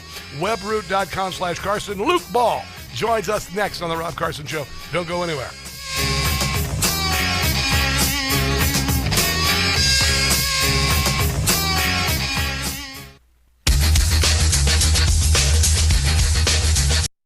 Hey guys, it's Carson, not proud member of the 4 a.m. club. You know what that is? Well, that's the time that I usually wake up every night and can't get back to sleep. Then I found Beam's Dream Powder. Now, Beam's Dream Powder is made with a powerful blend of all natural ingredients, including reishi, magnesium, L-theanine, apigenin, and melatonin. It's designed to help you fall asleep, stay asleep, and wake up feeling amazing. And unlike other sleep aids, there's no next day grogginess, just great restful sleep. Plus, Dream tastes incredible, and it's become a part of my nightly routine. Simple, easy, effective. Dream is made right here in America, supporting jobs, quality, and the principles we stand for in America. Thank you very much.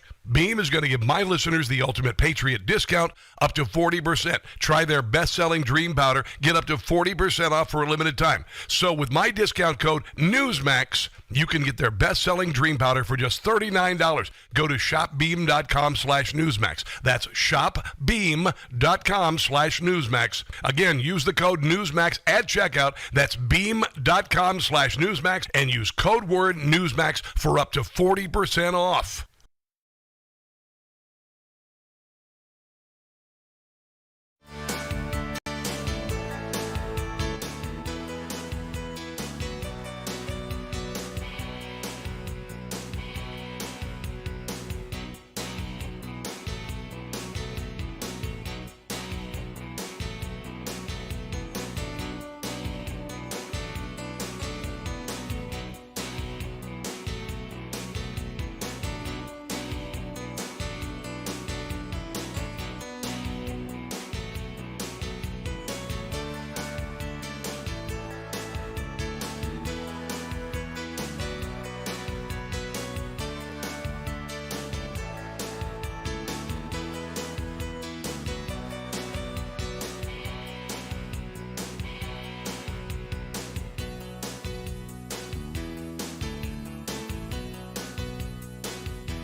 We will prove that there is no problem too large for government to solve and no concern too small for it to care about. And how's that going? How's that going? I mean, I think for the last 50 years, everything is still broken. Social Security is still bankrupt. Healthcare, we were told that Barack Obama was going to fix it with Obamacare. It's a giant turd we cannot polish. Healthcare has gone for a family of four from $12,000 a year to about $40,000 a year. I just got healthcare for myself. I was able to find a Christian-based healthcare plan, but it was going to cost me $900 a month. That's about $12,000 a year, $11,000 a year for me with a $7,000 deductible. So basically, it's like having liability on your car. That's That's what it's become. But can you believe he actually said that? And the reason why he could say things like that is because you got a lot of young and stupid people who've been taught nothing in college. They don't know that socialism left 100 million people in body pits last century. So they're going to give it again. They're going to do it again. Joining us on the NEWSMAX hotline, Luke Ball. He is a political strategist, NEWSMAX contributor, among other things. How you doing today, sir? Speaking of young and stupid people, I'm glad to be on your show today. Look, you certainly are young, but you're not stupid. You know, a week ago we were talking about, and Bill Maher was talking about the death of the Democrat Party. A week ago we were talking about Eric Kirk speaking at Ole Miss, and tens of thousands of kids coming out, a rebirth, a spiritual rebirth, and a patriotic rebirth of our country, spreading around the world. The country's soon to come to Venezuela. It's already happened in Poland. It's happened in Italy and all of that. And then yesterday there is a socialist who won a race he was supposed to win. New Jersey, I'm not sure about New Jersey. I just think you've got a lot of frogs in boiling water over there. They don't realize how bad it sucks. They've lived there forever, and they're perfectly fine with the status quo. In Virginia, it was all about the government shutdown and Donald Trump downsizing the government. So there you go. And yet today, everybody is ready to jump off a ledge like everything is all over. I look at it as a blessing because the Democrat Party has lurched further leftward than they were in November last year when they got their asses kicked. So what's your thought? Yeah, man. The Democrats are saying this is a referendum on the president. Maybe you can make that argument if it was a 50-50 congressional race and the Democrat won overwhelmingly, but we know New Jersey is blue. Virginia is purple. It's a deep blue purple. And the fact is that we just didn't have as great a candidate quality in either of the states. And the way that President Trump won in this past election was by flipping counties and going and holding rallies and moving the needle further and further with his populist agenda. And frankly, both of the candidates at the top of the ballot in these two states ran away from him. If anything, it was a referendum on the Democrat Party from looking in New York because that's where all of the energy is. I don't think people so much realize the consequence of not only having a socialist candidate like Mondami, but having generally historically positioned individuals within the Democrat Party who have called themselves moderates for the last 2 decades, standing alongside and embracing him, essentially de facto leader of the Democrat Party right now, because who is heading things up over there? Yeah. It's him, it's Jasmine Crockett, it's the wackadoodles that drag their party further and further to the left. And if they want to change something, speak now or forever hold your peace, because you have full-blown endorsed it with your silence, or you have just outright endorsed him with your support if you were in that party and you were standing alongside the regime change that's happening up in New York City. You know, I was reminded, I always say that the Democrat Party, they're dying like movie vampires, dragging and kicking and screaming, trying to drag us into hell with them. In the first Blade movie, there's this council of vampires, and they're all these old vampires. This young, evil vampire comes in, and he ends up killing all the old vampires, and that's kind of what Mondami is doing. Yeah, it's like I think it's such a vacuum, man. I think it was their way of phoning it in. November the 5th, 2025. If you'd have told me last year that we would still be kicking the tires in the Democrat Party as to who was going to be the head of this thing, yes, I would have kind of chuckled at you. I'd been like, no, there's a ton of young, energetic people who are willing to jump in and take the mantle and try to redefine the party. Nothing. They have absolutely nothing. It's kind of funny, Rob. One of the reasons that some of the left-wing pundits said that Antifa didn't exist is that they had no policy platform or a plan for a national takeover. And by that standard, the Democrat Party doesn't exist either because they haven't been able to pull together any sort of agenda or any sort of plan. So it just kind of seemed like the first thing that moved that garnered a general amount of support in one of the most blue cities in the nation, they just automatically threw their support behind. But just like liberty, if you give some of it up, you're never going to get it back. Yeah. Just like that type of change in their party. They have endorsed it. They're never going to get that old party back. Yeah, and he went off the deep end, and he exposed it all last night. There was no reaching across the aisle. There was no quoting of Jefferson or Washington. He was quoting dangerous communists and jihadis. That's what he did. I mean, and even Van Jones. Here, I got Van Jones. Here's Van Jones saying that Mondami in his speech last night really missed the mark. I think he missed an opportunity. I think the Mondami that we saw on the campaign trail, who was a lot more calm, who was a lot warmer, who was a lot more embracing, was not present in that speech.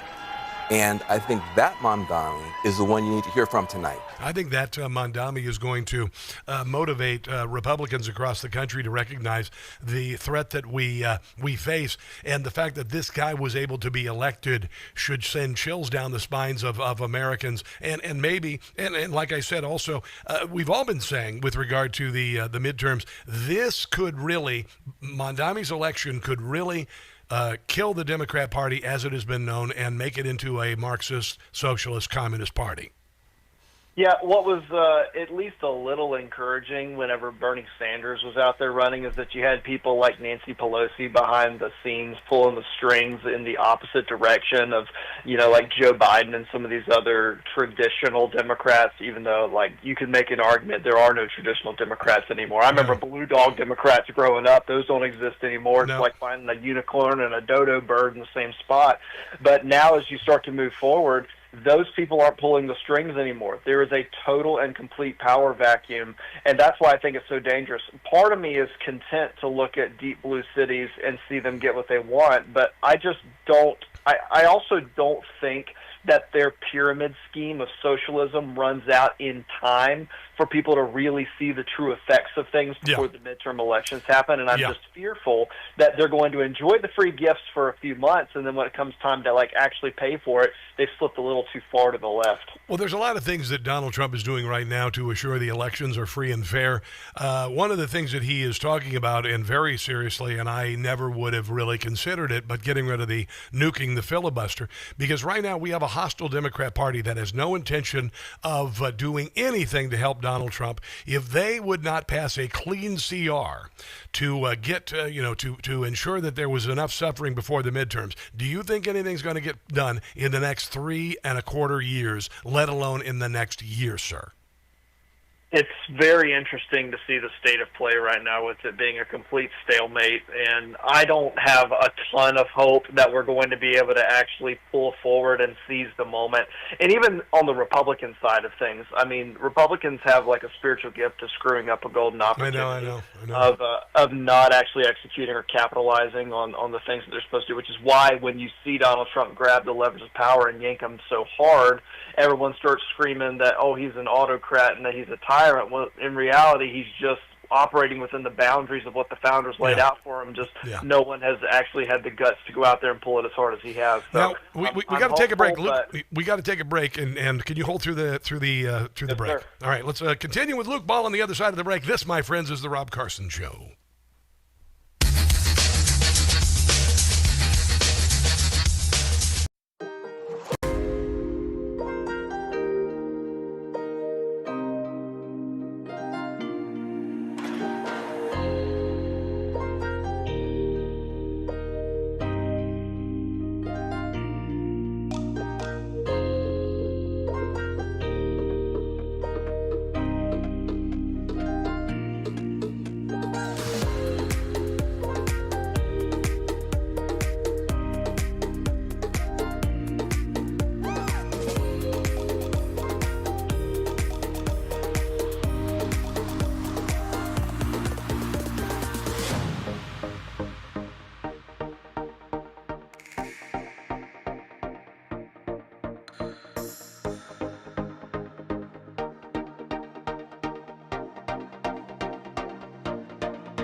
steer a lot of people on socialism. He's a democratic socialist. He's an FDR Democrat.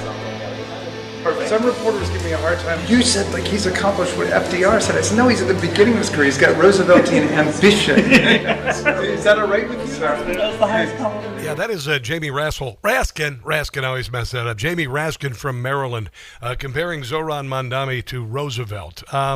This is the same sort of fawning that happened when Castro took power in Cuba, and eventually it will turn south. The Democrat Party is willing to throw in with whoever will win.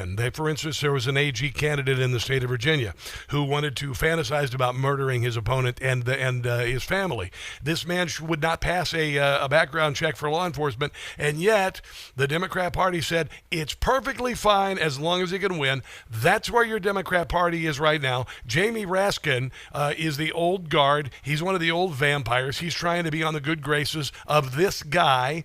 Yesterday, Chuck Schumer would not say if he voted for Zoron Mondami. We didn't get an official endorsement from Barack Obama, although he approves of him.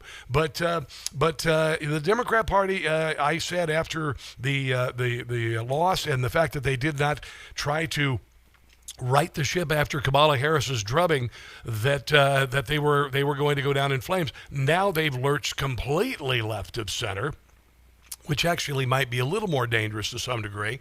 Luke Ball, NEWSMAX contributor, political strategist on the NEWSMAX hotline. Your thoughts continue with what you were saying before the break, my friend.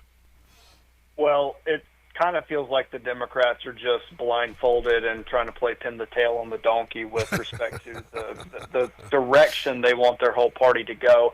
And, Rob, I've been really gracious whenever I debate Democrats, and I've said things like, I'm sure it's not you or the majority of your party that believes, and then fill in the blank. Yeah. And then I see the election happen yesterday for the AG race in Virginia, which was the one that really did surprise me. Yeah. I kind of anticipated that the polls were indicating pretty strongly as to the gubernatorial and LG and things like that.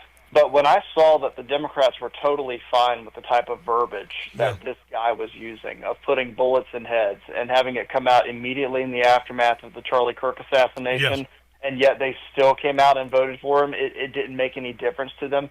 That's when I started to kind of become a little fearful and realize perhaps this has become so intertwined in the lingo and the language and basically been acceptable over there that they don't care whatsoever what these people are saying, even if it's violent and incendiary language. And honestly, I'm a little fearful, Rob, we're getting to the point where they're going to be able to justify it much easier than they ever have been in the past. Well, there are a lot of balls in the air. You've got the Democrat Party standing in the schoolhouse door in places like California and Illinois because they recognize that if the inner cities fall, so do the states. That's why we are, as VDH, Victor Davis Hanson calls it, a new neo-confederacy happening with the Democrat Party. And I've said that essentially the Democrat Party has been waging a de facto civil war in America against people who are foundational conservatives and patriots. They also have an army for hire of Antifa and others, and it's tentacle organizations that are paying protesters to show up, and it's all with plausible deniability. So, I think, unfortunately, some bigger, more violent things are going to happen. I'm leaving it up to the federal authorities and Donald Trump, the DOJ, the DHS, the Border Patrol, and other sundry agencies to go after it. But I do believe the Democrats are going to put the pedal to the metal on extremism for the near future. Yeah, and it's really unfortunate that even in the aftermath of the assassination, you had people struggling to condemn it. Yeah. People will say they did or that they said violence is unacceptable, but there were very, very few on the left that came out and explicitly condemned the violence and said that this doesn't have any place in our republic or things of that nature. They always had to caveat it and say that this guy was disgusting and he said abhorrent things, and so they were honestly just kind of like checking the box and then taking 5 to 6 steps back, which just shows you where their heart is. I mean, had this happened and a Republican done this to a Democrat, like I would have been bending over backwards to call this out. Like, we win with ideas, we win with argument, but they just genuinely seem to struggle with that, and that seeps down into the norm. And the last thing I'll say with respect to this is that as you start to see the trend push further towards socialism and to the progressive left, I mean, this is like rules for radicals type of stuff. Yeah. This is pushing into territory where a lot of times people will justify violence in order to accomplish their political goals.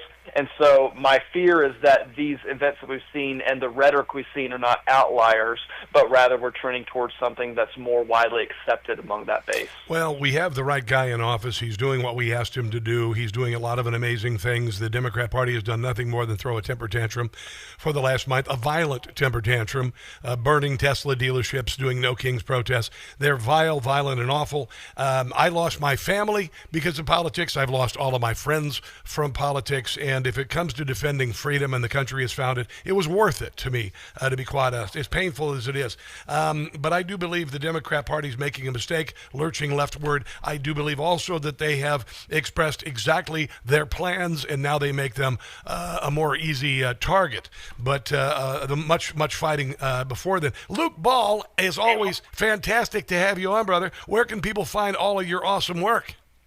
Thanks, man. Just search Luke T. Ball on social media. You can find me there. And if you find yourself alienated from friends and family over politics, you can always come and grab a drumstick at my Thanksgiving table. All right, brother. Where do you live, by the way? I'm out. We just moved to Round Hill, Virginia. So we are out past Percival, out past Leesburg. So it takes about an hour, 15 minutes to get into D.C. Well, you're very far from me, brother. We might have to get together for sure. All right, brother? All right, let's do it. All right, let's take a break and come back. This is the Rob Carson Show.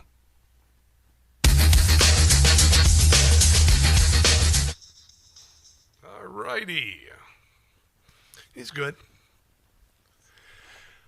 Let's see what we got here. I'm going to save that note from Edward John. Have friends who work for the fire department in New York City. They're deciding to put their papers in, retire, or just go to another department outside of New York. I don't blame you. I wouldn't want to be a cop or a firefighter in New York City. Are you out of your mind? You out of your mind? I wouldn't want to be a bodega owner in New York City. Things are going to get very, very hard. Obameroid Ointment is watching today. Hello. You always have some good things to say. Rebel Scum for Hire is commenting on the social media on Rumble, as well as Sen Louise Lucas. They got some new names there. I like that. You know what? The only way we're going to get through this is together. And that's why I refuse to get down. I say we dust ourselves off, we pick ourselves up, we kick ass tomorrow. That's what we do.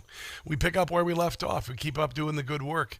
And they can celebrate their little victory in New York City, honestly. And I'm done with New York, to be quite honest. Done with New York, to be quite honest.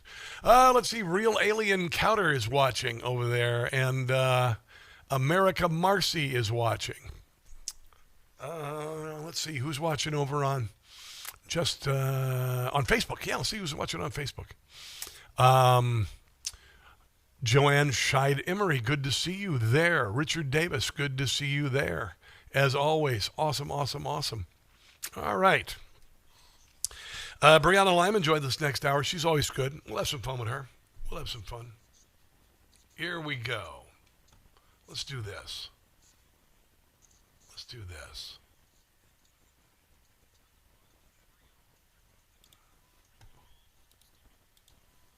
Here we go.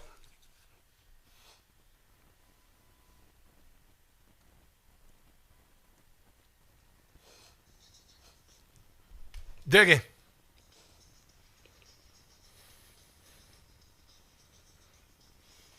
If anyone can show a nation betrayed by Donald Trump. No, I was going to play some audio from Zoron Mondami, but the audio quality is not very good. He called out Donald Trump last night. He was talking a big game, a little punk that he is. He had an easy ride. He was a Manchurian candidate. George Soros picked him out years ago. Linda Sarsour picked him out years ago. He sneaked in through the primary process, and he had a lot of young, stupid people vote for him. And New York is going to suffer greatly for it. I got a note from Edward on the Facebook. He says, I have friends who work for the fire department in New York City. So many are deciding to put in their papers, retire, or just resign, go to another department outside of New York. They all see the writing on the wall. There will be a mass exodus. And this was true in a poll that I saw before the election, that most people thought they would see a return of the urban decay of the 1980s. Among voters age 30 and under, Mondami has a massive 35-point over Cuomo. Among Democrats, Mondami had 54% support, and Cuomo, who previously governed the state, 26%. 47% believe levels of crime and violence will get worse, with only 32% saying the city would be safe under Mondami. Last year, there were 10 murders in the subway. Felony assaults up 55% since 2019. People were pushed onto the tracks at least 25 times in 2024. For voters under 30 years of age, 49% said they believe safety would improve under Mondami. 32% said not. Over 65, only 26% thought the city would be safer under Mondami. 50% said not. The poll found 43% of New Yorkers expected the number of businesses in the city to decrease under Mondami, with stores going under and potential entrepreneurs forced to head elsewhere. There you go. There you go. You rule over your pile of crap, man. Honestly, good luck, New York. Yon yon. Yon yon. Only 23% thought the number of businesses would rise under the Democrat socialists. So he got it. He got his, we had two crappy candidates, and there you go. That's what you got. That's what New York has got. Here's Scott Jennings responding to Van Jones. Van Jones said that he couldn't believe that Mondami was so divisive in his speech last night. Scott? Oh. Are you saying he wasn't the unifying voice of a generation that you predicted mere moments ago? Axe, where was the man that you predicted would not slice and dice the... Look, guys, he started his speech by quoting Eugene Debs, who ran for president of the United States 5 times as the Socialist Party of America candidate. He repeately attacked people in this...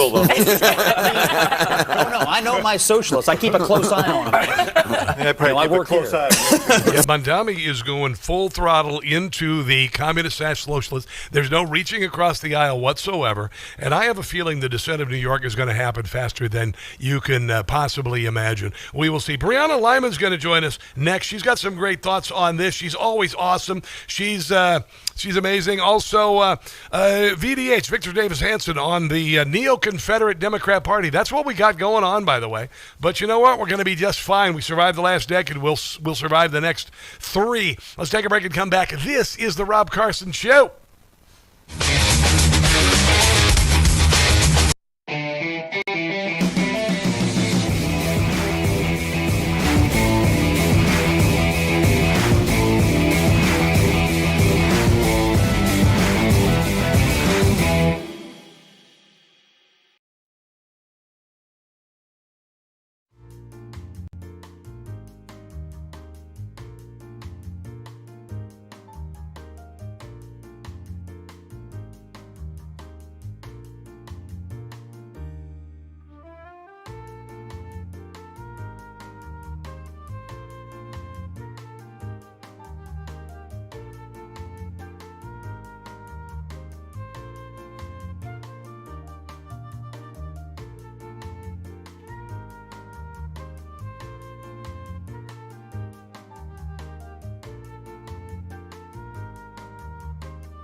Now, you are about to hear the most interesting, informative, thought-provoking, and funny show in America. On air and on the World Wide Web. This is the Rob Carson Show. This is the Rob Carson Show, hour number 3, the 5th of November, 1 year ago. Donald Trump won an election, won both houses of Congress, won the popular vote, won the Electoral College, won all the battleground states because they put up a crap sandwich named Kamala Harris. I predicted as soon as she became the candidate and you Democrats were forced to vote for her, and I guess you were fine with it. You're like, no kings, but we're fine if you just appoint somebody as our candidate. And she, of course, was a candidate for 107 days, spent $1.5 to $2 billion. And then got her butt completely handed to her. Right now she's doing a book tour, and it's laughable. And there is a spiritual and patriotic awakening in America. I know that many of you are concerned about what happened in New York City yesterday. New York City, I understand, I get it. But here's something kind of interesting. Did you know in Minneapolis the opposite happened? You didn't know that, did you? You remember that guy from Captain Phillips who was running up there for mayor? Remember the radical left-wing Somali who was waving his Somali flag and everything up there in Minneapolis? He got his rear end handed to him in the mayoral election yesterday. Yeah, left-wing Democrat who vowed to protect illegal aliens from Donald Trump's deportation raids lost to Jacob Fry, who is the what's his name? The ex-prime minister of Canada. Anyway, he's dating Katy Perry. I'm drawing a blank on the name. Brian, help me out here. Minnesota State Senator Fatah vowed to keep fighting as he accepted defeat in a statement on X. Thank you, Minneapolis. While this wasn't the outcome we wanted, I am incredibly grateful to every person who supported our grassroots campaign. I'll keep fighting alongside you as we build as a city we deserve. Onward. 15 people were vying for the position of Minneapolis mayor, which was clinched by Jacob Fry, who is kind of a fop. He's kind of like a little bit like Gavin Newsom, I guess, to some degree. And he was running kind of a center compared to this guy. So there you go. So if Zoron Mondami's victory was so resonating across the country, then why didn't this guy win? Because this guy's the same guy. This guy's the same guy except for Somalia in Minneapolis. And Minneapolis is way far gone, by the way, in case you didn't know. Minneapolis is just off the deep end. We saw Minneapolis burn. Justin Trudeau is the name that I was looking for, Brian. Thanks for the help. Justin Trudeau. Omar Fatah was beaten by Jacob Fry. Jacob Fry is the Justin Trudeau of Minneapolis. That was the answer I was looking for. Thank you very much. So, there you go. Fatah had drawn comparison with Zoron Mondami, a Democrat socialist who won on Tuesday in New York. And, of course, the reason why he won is they put $40 million behind him. They had an unbelievable ground game. They had a lot of ignoramuses, a lot of people who are new to the country voting, bringing their politics from outside, and 2 absolutely crappy other people on the ballot. That's it. And one of them dropped out. So as far as this being a metaphor for this sweeping, Marxism and communism sweeping across the country, of course we have to be concerned. Of course we have to be concerned. But as I said earlier, New York City, you're on your own, man. You're on your own. And I got to tell you, as I mentioned that poll pre-election about how many people know that New York is going to descend into hell. Know that New York is going to descend into hell. Now you're going to have to put your money where your mouth is. Now you're going to have to leave. Now you're going to have to move out. Now we have got, as a country, to show New York, we're not going to help you. Donald Trump has already said, not going to help you. He's already withholding federal dollars from New York. As far as I'm concerned, you're on your own, man. Tax your way out of this, bro. Tax your way out of it. Come on, open those grocery stores. Open those free grocery stores. Come on, give us those free buses. Come on, man, get on that right now. I would expect the buses got to be free next week. If Donald Trump was expected to, decrease inflation on day one, by God, them buses better start next week. Them free groceries better roll next week. Come on, man. Come on, take us to your socialist utopia that has never worked anywhere else, ever. I look at it as a blessing. I really do. We expected it to happen. Now it did. They didn't learn anything from the 2024 election. All they have done since then is counter Donald Trump. They have yelled, they have cursed, they have murdered, they have burned, and they're continuing this nonsense. So at least now we know who we're up against. At least now we know the direction of this Democrat Party, and we know whose butt to kick. There you go. I was sitting on this yesterday, actually. Let me start with this, first of all. Let me talk about Victor Davis Hanson was on my friend Tony Kennett last night. Tony Kennett did a great job broadcasting live on the Twitter. He works with the Daily Signal. He was talking about Pennsylvania. And there's a guy there, who is kind of a John Fetterman, who is kind of the voice of common sense for the Democrat Party, the direction the Democrat Party should go in. And I believe that most Democrats who love the country, and I think there are a few of you, would support this man. However, obviously there are a lot of leftists in charge, a lot of people who've been brainwashed by the Democrat Party with talking points, calling us Marxist, white supremacists and all of that. Okay, I got it. But Fetterman has made a pivot, and he's speaking commonsensically.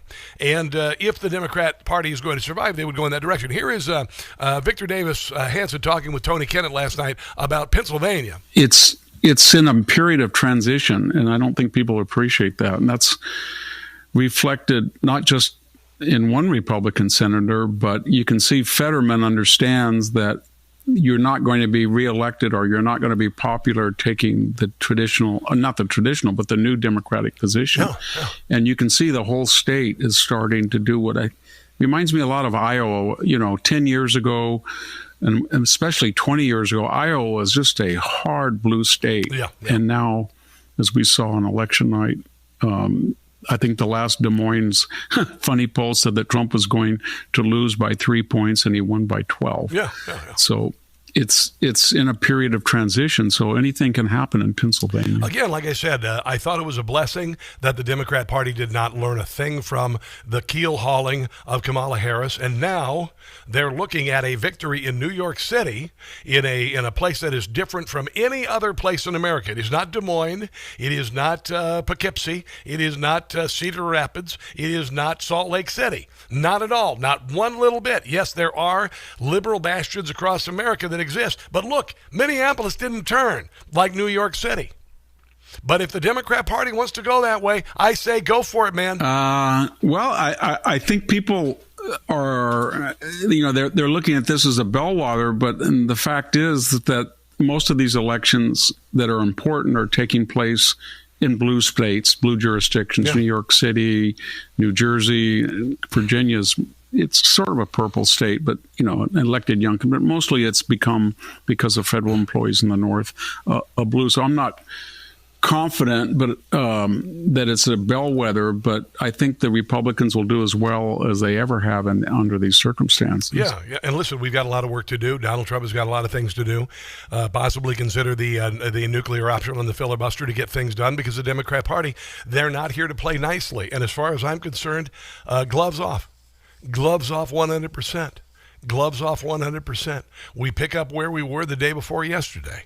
We pick up where we were before. Here's John Stossel talking about socialism. And Zoron Mondami is going to try and polish this turd, and it's not going to work. What he believes is what so many privileged young people believe. Mm-hmm. And these socialist ideas are just stupid.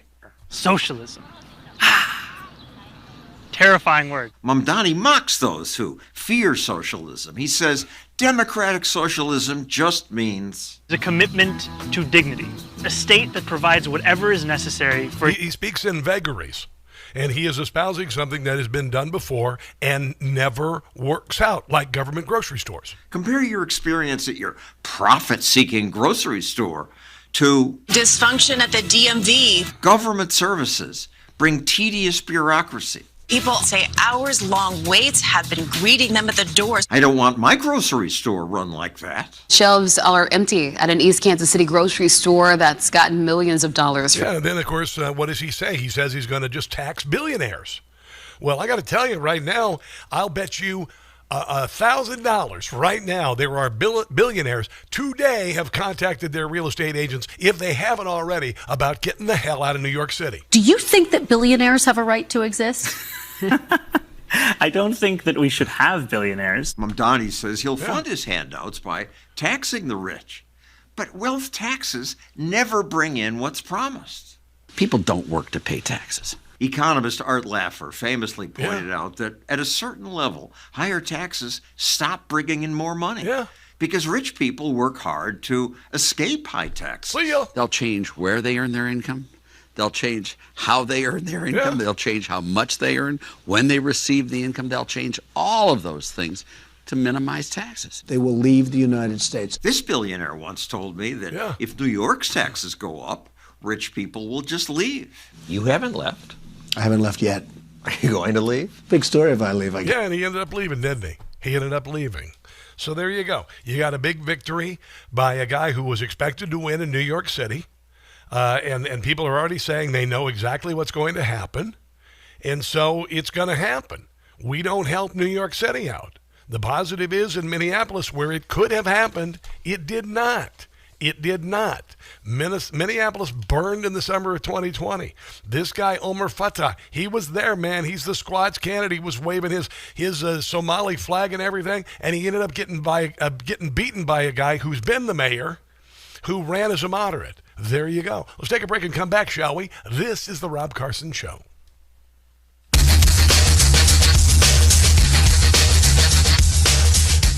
Texting enrolls you in a recurring...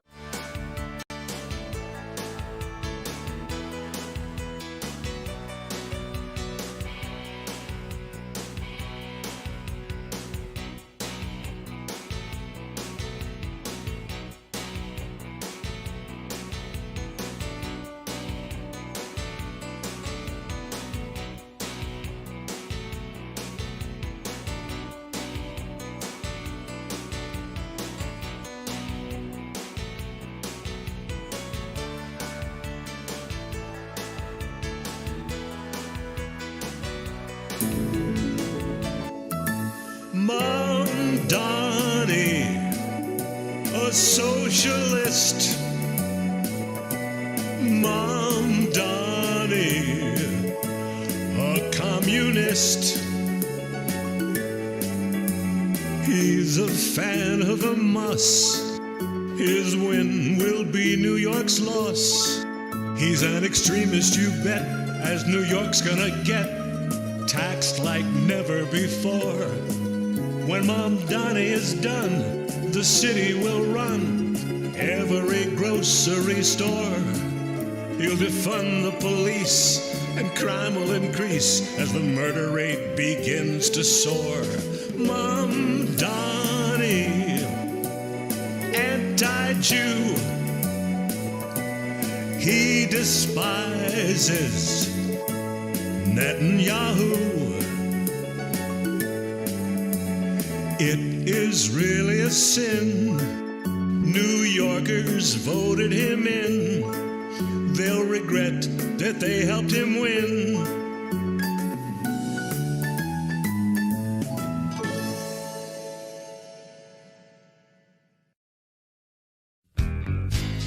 You know, Nancy Pelosi became rich by having inside information. She made a fortune with her husband, and I think that's disgraceful. Donald Trump is saying now that we should take a look at Pelosi's stock trades. Could Nancy be a crook? She had information on each and every trade, a case against her, and her husband could be made. Pelosi's, they make millions while they take us for a ride. Now we learn they're insider trading on the side. We'd be in the slammer if this were you or me. It's time to prosecute Paul and Nancy Pelosi, ripping us off. A couple of thieves.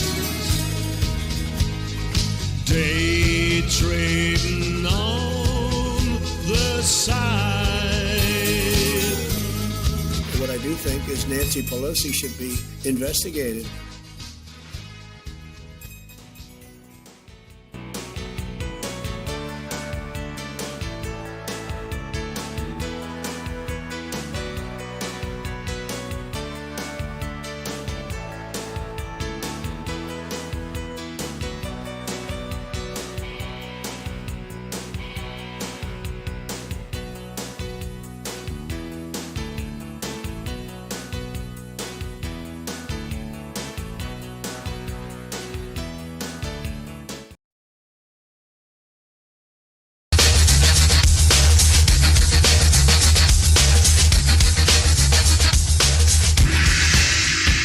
Coming up at the bottom of the hour, Brianna Lyman, elections correspondent for the Federalist and conservative Gen Z firebrand. I can't wait to hear what she has to say about what happened yesterday on Election Day, but I think we need some comedy from Jim Gossett about the downward spiral of NYC. Start packing up soon.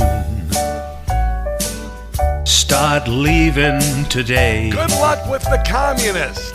Mom Donnie's gonna ruin it. New York, New York. The guy's a buffoon. Folks don't want to stay. Destruction, he'll be doing it. New York, New York. It's failed everywhere else. They didn't wake up and see that he's a threat. A massive tax hike. Hey, New York's gonna get. Yeah, but there won't be any tax base to pay for it all. These Mom Donnie blues will drive people away. They'll make a brand new start of it in Iowa, outside New York, or Florida, or Tennessee. Zoran is taking charge. The damage will be large. Feel bad for you, New York, New York. Yeah, what are you gonna do? New York. It's like when your daughter, brings home a boyfriend who's, a jerk, rides a motorcycle, is abusive and all that. There's nothing you can do about it. There's nothing you can do about it. You just got to go, okay, well, I guess you're going to have to learn. Gonna have to learn. There you go, New York. Good luck with it, honestly. Well, I'm not gonna help you out. I'm not gonna come to New York City. I'm not gonna. I want nothing to do with New York City while this jackweed is in charge. So I want to watch him faceplant. There you go. Like Rush said when Barack Obama was elected. I hope he fails, and he did. He did. Obamacare is a Charlie Foxtrot. He lost both houses of Congress right after James Carville said Democrats would be in charge for 40 years. And then Hillary Clinton, who should have been coronated, got beaten by Donald Trump. And then they had to rig an election in 2020 to get a puppet in to complete what Barack Obama wanted done. So there you go. There you go. And then what happened? Donald Trump came in, won both houses of Congress, won the popular vote, won the Electoral College, and won all of the battleground states. So there you go. Honestly, don't get too bent out of shape. I realize we are up against a lot of things here. And the Democrat Party, they die like movie vampires. But you pick yourself up, you brush yourself off, and you say, and you realize what we saw yesterday. Blue states, I hate saying that because they're red, because they're communist, but that's what we saw. No big surprises. There are a lot of hopeful, wishful thinking that maybe common sense would show through. But listen, did we think that I said 2024 had to be the election where we return to common sense from nonsense. Did you suppose we'd put it all out at once? No, they're going to be, it's like that, it's like a forest fire. Not managed by Gavin Newsom. Because, it'll flame up in places like New York. That's what happens, like the Palisades fire. It's that time of year. Birch Gold gives away free gold with every qualifying purchase. That's right, for Black Friday. When you convert an existing IRA or 401k into a tax-sheltered IRA in gold, Birch Gold will send free gold to your home for every $20,000 purchased. It's not really a purchase. It's an investment in gold. By the way, earlier this year, beginning of the year, $2,600 an ounce is how much gold was. Don't you wish you would have gotten in then? because it went over $4,000 an ounce, and it is there right now. Why? Global uncertainty. 25 has been defined by trade wars. Central banks are buying up gold, pulling away from the dollar, et cetera, et cetera, et cetera. So gold is on fuego, people. Gold thrives in times of uncertainty. And when you need to diversify your savings, Birch Gold can help you. Plus, now through November the 30th, get free gold with every qualifying purchase. But you got to make this step. It's a simple step. I'll even hold your hand. Look, I'm doing it figuratively right now. Text my name, Rob. Now, let go of my hand because you got to hold on to the phone and then you got to put in the numbers here. But anyway, text my name, Rob, to 989898 to claim your eligibility for free info kit on gold. Your opportunity for free gold with this purchase extends through November the 30th. Don't wait. Text Rob to the number 989898 for full details. Here is Carl Higbee. Carl Higbee, he did such a nice job last night. The thing I like about Carl Higbee is he's a unabashed conservative, a hero, a patriot, a soldier, and he speaks to the common man in a way that most can't. Here he is talking about the dependency of these little commie enclaves on us, and all we really need to do is say, screw you, we're not going to do anything for you. Over 83% of the population lives in those tiny blue areas. Yeah.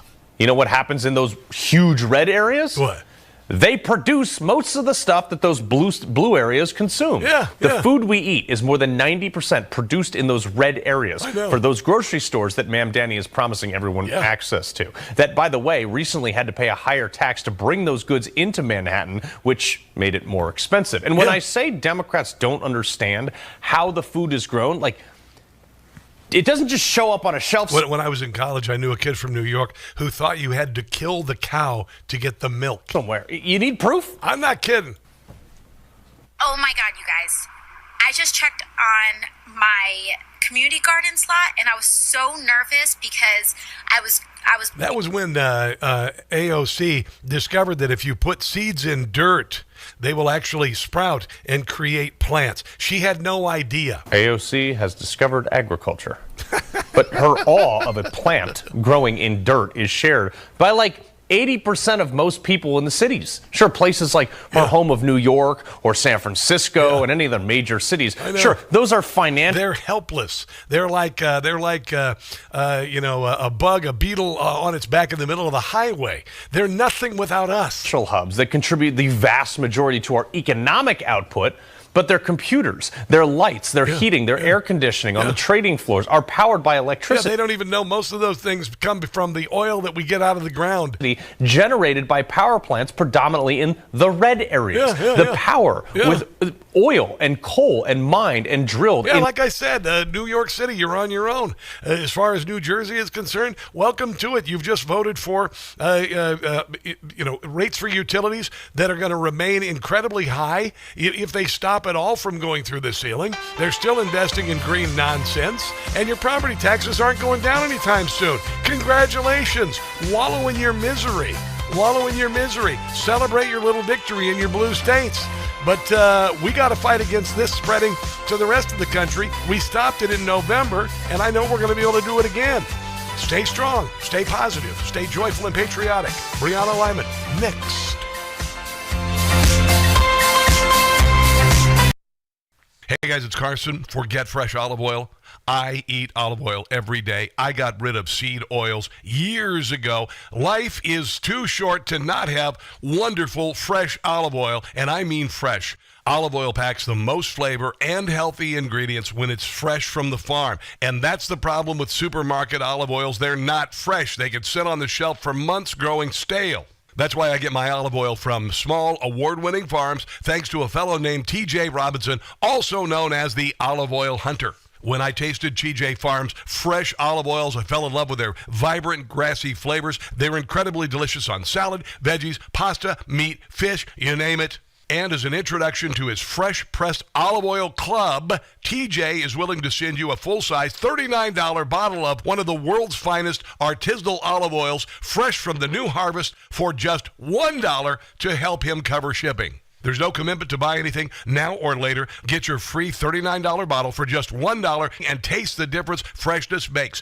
Go to getfreshrobcarson.com. That's getfreshrobcarson.com for a free bottle and pay just $1 shipping. Getfreshrobcarson.com.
that Republicans in Kansas and Indiana, Ohio take seriously redistricting after Prop 50 passed. And last but not least, I hope the old guard of the GOP realizes that what happened in New York City tonight is in large part because they supported mass legal migration. There you go.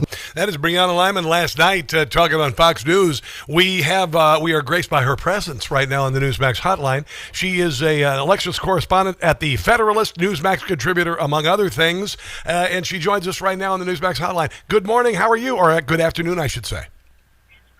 Rob, I'd be better if yesterday would have went better. I know. But, I had to notice we all knew what was going to happen in New York. We had a crap sandwich versus Zoron Mondami. We had a well-funded, well-planned for years, as many probably as 7 or 8 years in the planning to get Zoron Mondami elected. You had the dead throes of a political dynasty in New York, the Cuomo family. They're done. You had Curtis Lewa, who lost by 40 points. This is not a surprise, but I was surprised and glad to see that Omar Fatah was defeated in Minneapolis by Jacob Fry. So if I could say anything positive about what happened yesterday, New York was a fait accompli, I guess, but it didn't happen in Minneapolis. I'd love to know your thoughts. Yeah, I think with Minneapolis, it's not like Jacob Fry is necessarily a good candidate. I mean, he's almost just as radical as Omar Fateh. So it's two sides, or two wings of the same bird, unfortunately.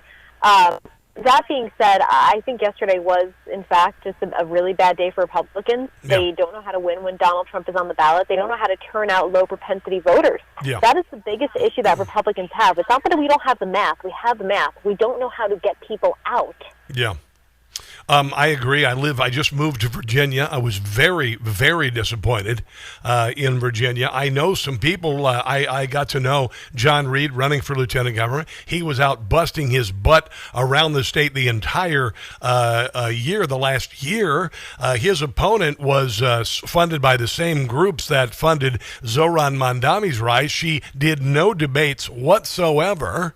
And so he wasn't able to afford some of the advertising. And then, of course, you put that in combination with government shutdown and downsizing of the federal government and Loudoun and Fairfax County and a bad gubernatorial candidate.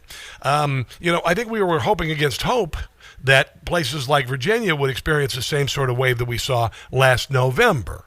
But that didn't happen, did it?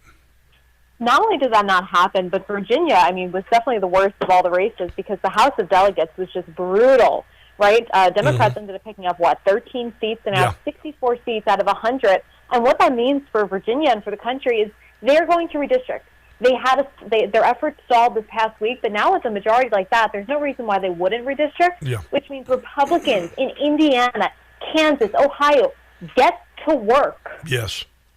Yeah, we've really got to, and I think Donald Trump said it this morning on Truth, basically, let's roll, let's get this going here. We got a lot of work to do in the next year. What would you recommend as far as Republican ground game, as far as a plan before the midterms? What do we have to do, Brianna Lyman? First, we got to get a grip on immigration. I think we saw across every single race, I saw videos from people interviewing people. They didn't speak English. They're immigrants. Some people said, I just became an immigrant. I'm voting for Zoron Mondami. Yes. When you import people from countries that are incapable of self-governance, when they don't come from small R republicanism, how do you expect them to uphold our small R republicanism and self-governance? That is the biggest issue. Yeah, I also saw some troubling statistics. Most voters across sanctuary states, California, New York, New Jersey, want their state governments to continue not cooperating with ICE, and they also want to be sanctuary states.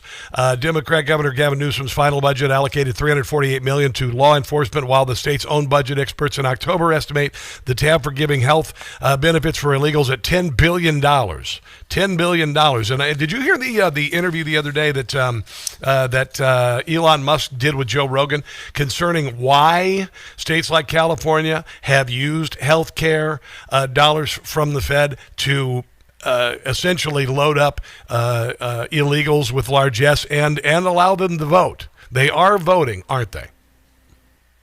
Well, even if they're not actually voting, we obviously know there are localities in the United States that have passed laws that allow non-citizens but legal residents to vote. New York City wanted to do that as well. That didn't go through. That doesn't mean they won't try again. Even if an illegal alien doesn't cast a single vote, which we know they do illegally, right? Yes. They've done it illegally. They get arrested. They are screwing us over via apportionment and the Electoral College, right? They still impact how many congressional seats and electoral votes each state gets. So when blue states incentivize illegal aliens to come there, they're doing it for political gain. They know exactly what they're doing. So they are impacting our elections. It is serious. So what do you suppose, and I know that I hope and I believe that the federal government is going to continue to its forward march with getting illegals out of the country. I think that's a positive. But, I mean, that's you're looking at 20 million people in the last 4 years brought in illegally. What else has to be done? What else does Donald Trump have to do with the levers of power, the departments, the DHS, the FBI, and whatnot, to get a hold on the voting process and make it secure and make it fair? Well, for the voting process, it's up to Congress to pass the SAVE Act. The Republican House has passed it. We need the Senate to pass it. President Trump is calling, obviously, for the filibuster to be eliminated. And if it is eliminated, the SAVE Act must be the first thing Republicans get through. It's very simple. It's documentary proof of citizenship to register to vote. That is a basic common sense election integrity measure that we need to see. The other thing I'd say is we just need to ramp up deportations. Yes. We need to go pedal to the metal because in 4 years, any illegal alien, if a Republican loses, any illegal alien that was not deported will be made into a registered voter. Yes. Democrats have made it clear they want to give pathway to citizenship, pathway to amnesty, which always leads to citizenship, which leads to voting. That is the biggest focus. I was not sure. I was on the fence on the filibuster for a while. Right now, we cannot play Marcus with Queensberry rules with the Democrat Party. I think we need to get it done because they're going to do the same damn thing if they get back in office. And the only way to keep them from getting back in office is to do what you just suggested. And the only way we're going to pass anything is to do this because the Democrats, if they can't pass a clean CR, the easiest thing in the world to do is pass a clean CR. And if they're not willing to participate in that, what the hell else are we going to get done the next 3 years, Brianna Lyman? Nothing. Republicans have to act and govern like they want to win. Right now, they're not doing that. I don't know what that's going to take, whether it means getting rid of the filibuster or not, but they have 3 years. Really, they have 1 year guaranteed of time to legislate and get things done, and this is the year to do it. The Democrat Party was polling at historically low levels before this election. Now they are, leaning into communism and socialism. Do you suppose that will increase the popularity of the party? I don't. I do, actually. You do? Okay. Left-wing organization, Data for Progress, they found that among likely Democratic voters, 51% support people like AOC, Zoron, and Sanders over typical Democrats like Hakeem Jeffries, Chuck Schumer, Nancy Pelosi. So I think the younger base of the Democratic Party is more organized, and they are more radical, and they are the new face of the party. So I don't think they're going to actually be scared off by this. Yeah. Well, we've got a lot of things to get done before, the next year, and then, of course, the next 3 years if we want anything accomplished. Brianna Lyman, as always, great to have you on the show. I really do appreciate your perspective. Where can people find all of your great work? Yeah, thanks so much for having me. You can find me on Twitter at Brianna Lyman 2 or Instagram Brianna.Lyman or right at the Federalist. All right, well, we pick ourselves up, we dust ourselves off, and we begin the fight anew. I appreciate you, Brianna. Have a glorious day. Let's take a break and come back. This is the Rob Carson Show.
What we've got to do is deliver for the working people of this country who put the president in the White House, who put me in the Senate, who gave control of the Senate and the House to Republicans. If we don't deliver for these people, and this is what the president was saying this morning, if we don't deliver for these people, we're going to see more Mondamis. Yeah. We are going to see more Mondamis. I'm not panicked. I don't think it does any good for us to be panicked. I remember listening to Rush Limbaugh for 30 years of my life, starting as a 23-year-old guy right out of college when I started writing for him. And I would listen for him for words of comfort and for a perspective. It's taken me 30 plus years to get here. And I think that we've endured a great deal together.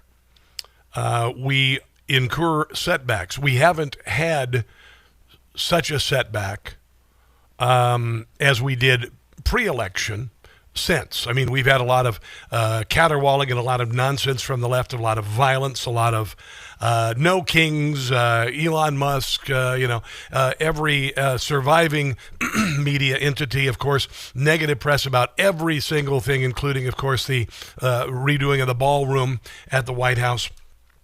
And we've managed to allow the left to dominate the narrative, to convince people that the country is not doing well, that the economy is not doing well, while forgetting the hellscape that America had become under Joe Biden. And I lived through it. You lived through it. We saw groceries increase 50%. We saw cars increase 50%. We saw houses double in price. And we've got to keep fighting. We've got to every day get up, be positive and patriotic. The momentum of the patriotism and the populist movement is happening around the world. It really is.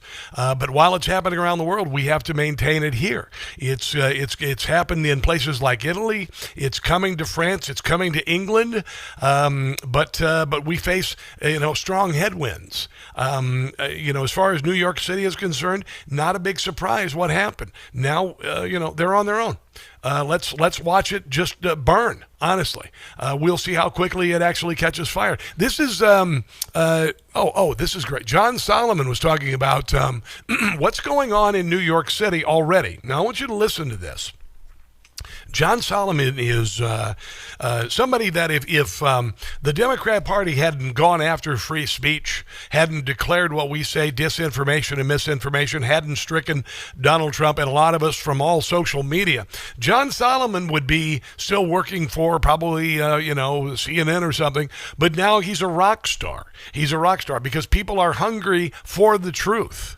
And consequently, Just the News has become a source of real truth, and it reaches millions of people. Listen to John Solomon about what's happening in New York City today. In very subtle ways, the extremist that he really is, that he tried to paint down a little bit in the last few weeks of the election. But I think the most important story for everybody to read today is up on justthenews.com. It was written by my extraordinary colleague, Jerry Dunleavy, great investigative reporter. he got inside the DSA New York group, which is the group that Mondami belonged to before he started to distance himself. And they had a meeting this weekend that the Democrat Socialists of America. And you'll recall last night during his speech, he said, I am a Democrat Socialist.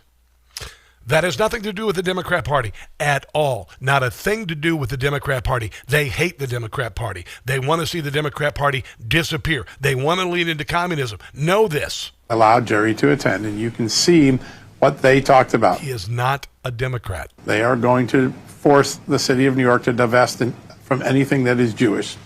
They're going to stop. They are going to do the divest movement like has been done around the world with Israel. They're going to do it in New York City. This is anti-Semitism. The New York Police Department from training and getting certain capabilities that they don't like. They're going to regulate land sales. You may not be able to sell your piece of land in the future to who you want if the mayor doesn't like that. And then there's a lot of other agendas that are all in there. The purpose of this meeting was to make sure that the group that helped elect Mondami in the primary and last night will have a seat at the table and will pressure Mondami until he delivers what he told them privately he would deliver. The wish list looks like something from a Soviet republic, not something from an American capitalist city like New York City. No. That is the Mondami you're going to see from this point forward, not the jovial, cool-looking kid from New York that talked a good game. This is a guy that is beholden to the socialists who got him in office. Yes. And their values are very different from those that built the Big Apple. Yeah. This, after 9/11, we said we'd never forget. Well, some people forgot. And and if I'm old enough that I was in my early 30s. I was a new father when 9/11 happened.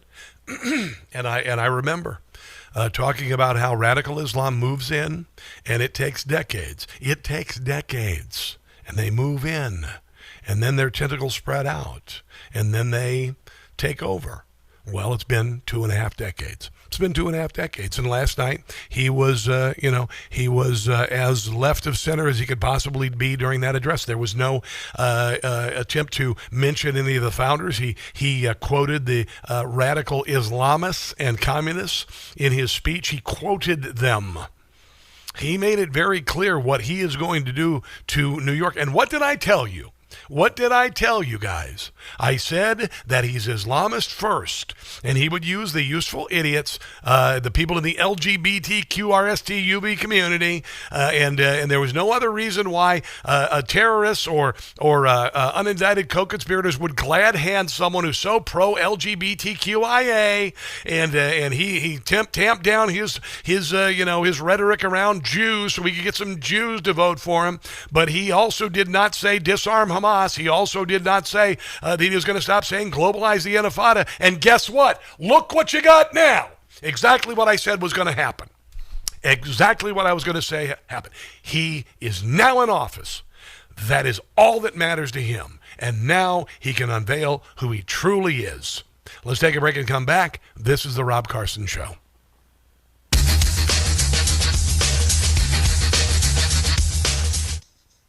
All right. Yeah. I mean, it's a good and bad thing.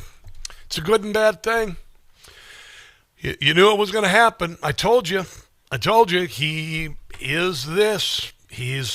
There's a reason why he's able to hang out with radical Islamists, even though he's pro-LGBTQIA, because he's not pro-LGBTQIA. He could not bring himself to say that he don't globalize the Intifada. He could not bring himself to say Hamas lay down the arms. That's all you needed to know. That's all you needed to know. And what did New York do in response? They put him up against a crap sandwich, and he ended up winning. Duh. None of this is a surprise. None of this is a surprise. It's just a matter of how big and ugly it's going to get. And I didn't think New York would do it when he became, and by the time I said that, it was already too late. By the time I said that, it was already too late. So there you go. Round of Ponies watching. Obamaroid Ointment, you've been on there a long time today. Good to have you watching. I know you always chime in, but you've been there all day today. Got a new name over there on Jimmy Jack 63 watching on the Rumbly Roo. Appreciate you. And a whole lot of new stuff, new people watching on YouTube. Appreciate you guys. And let's make it grow. Let's make it grow. We got to stick together if we're going to survive all this. We got to stick together if we're going to survive all this. And I know we will. All right, let's come back, shall we? 9.9 FM in Harford County. The news and sports you Here we want. go. Timely and accurate traffic and weather. And the I'm going to have 3 minutes here. 3 minutes here, Brian. only Okay. on Talk Radio 680 WCBM and 99.9 FM in Harford County. Here we go.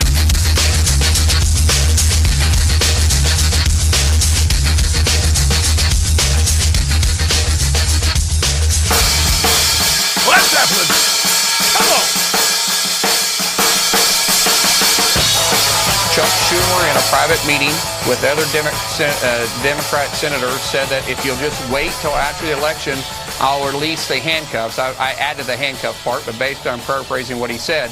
The reason why is because they're afraid their base wouldn't show up today in Virginia, New Jersey, and in New York. So it's been about politics. It's never been about policy. It's been about holding they use the shutdown to motivate people in Virginia to vote for Democrats. Duh. Combine that with a pretty weak gubernatorial candidate in Winsome Sears. I will tell you, I believe her political career is effectively over. She may run for Congress. I don't know if she has the kind of support that she needs. I've never been a big fan of hers. I didn't. When you moved to a state.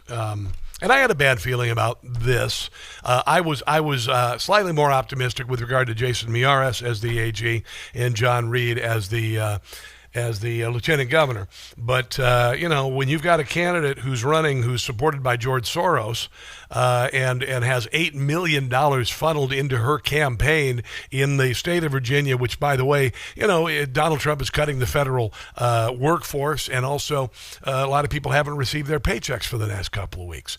And the Democrat Party used it for that. So I say nuke the filibuster. I say take the gloves off. The Democrat Party has declared war on us. They've been waging a war on us for the last 4 years. They silenced our speech. They tried to take our president, put him in jail. They tried to take his fortune. They tried to take him off the ballot. They tried to kill him. They weaponized every agency of the federal government against him and us.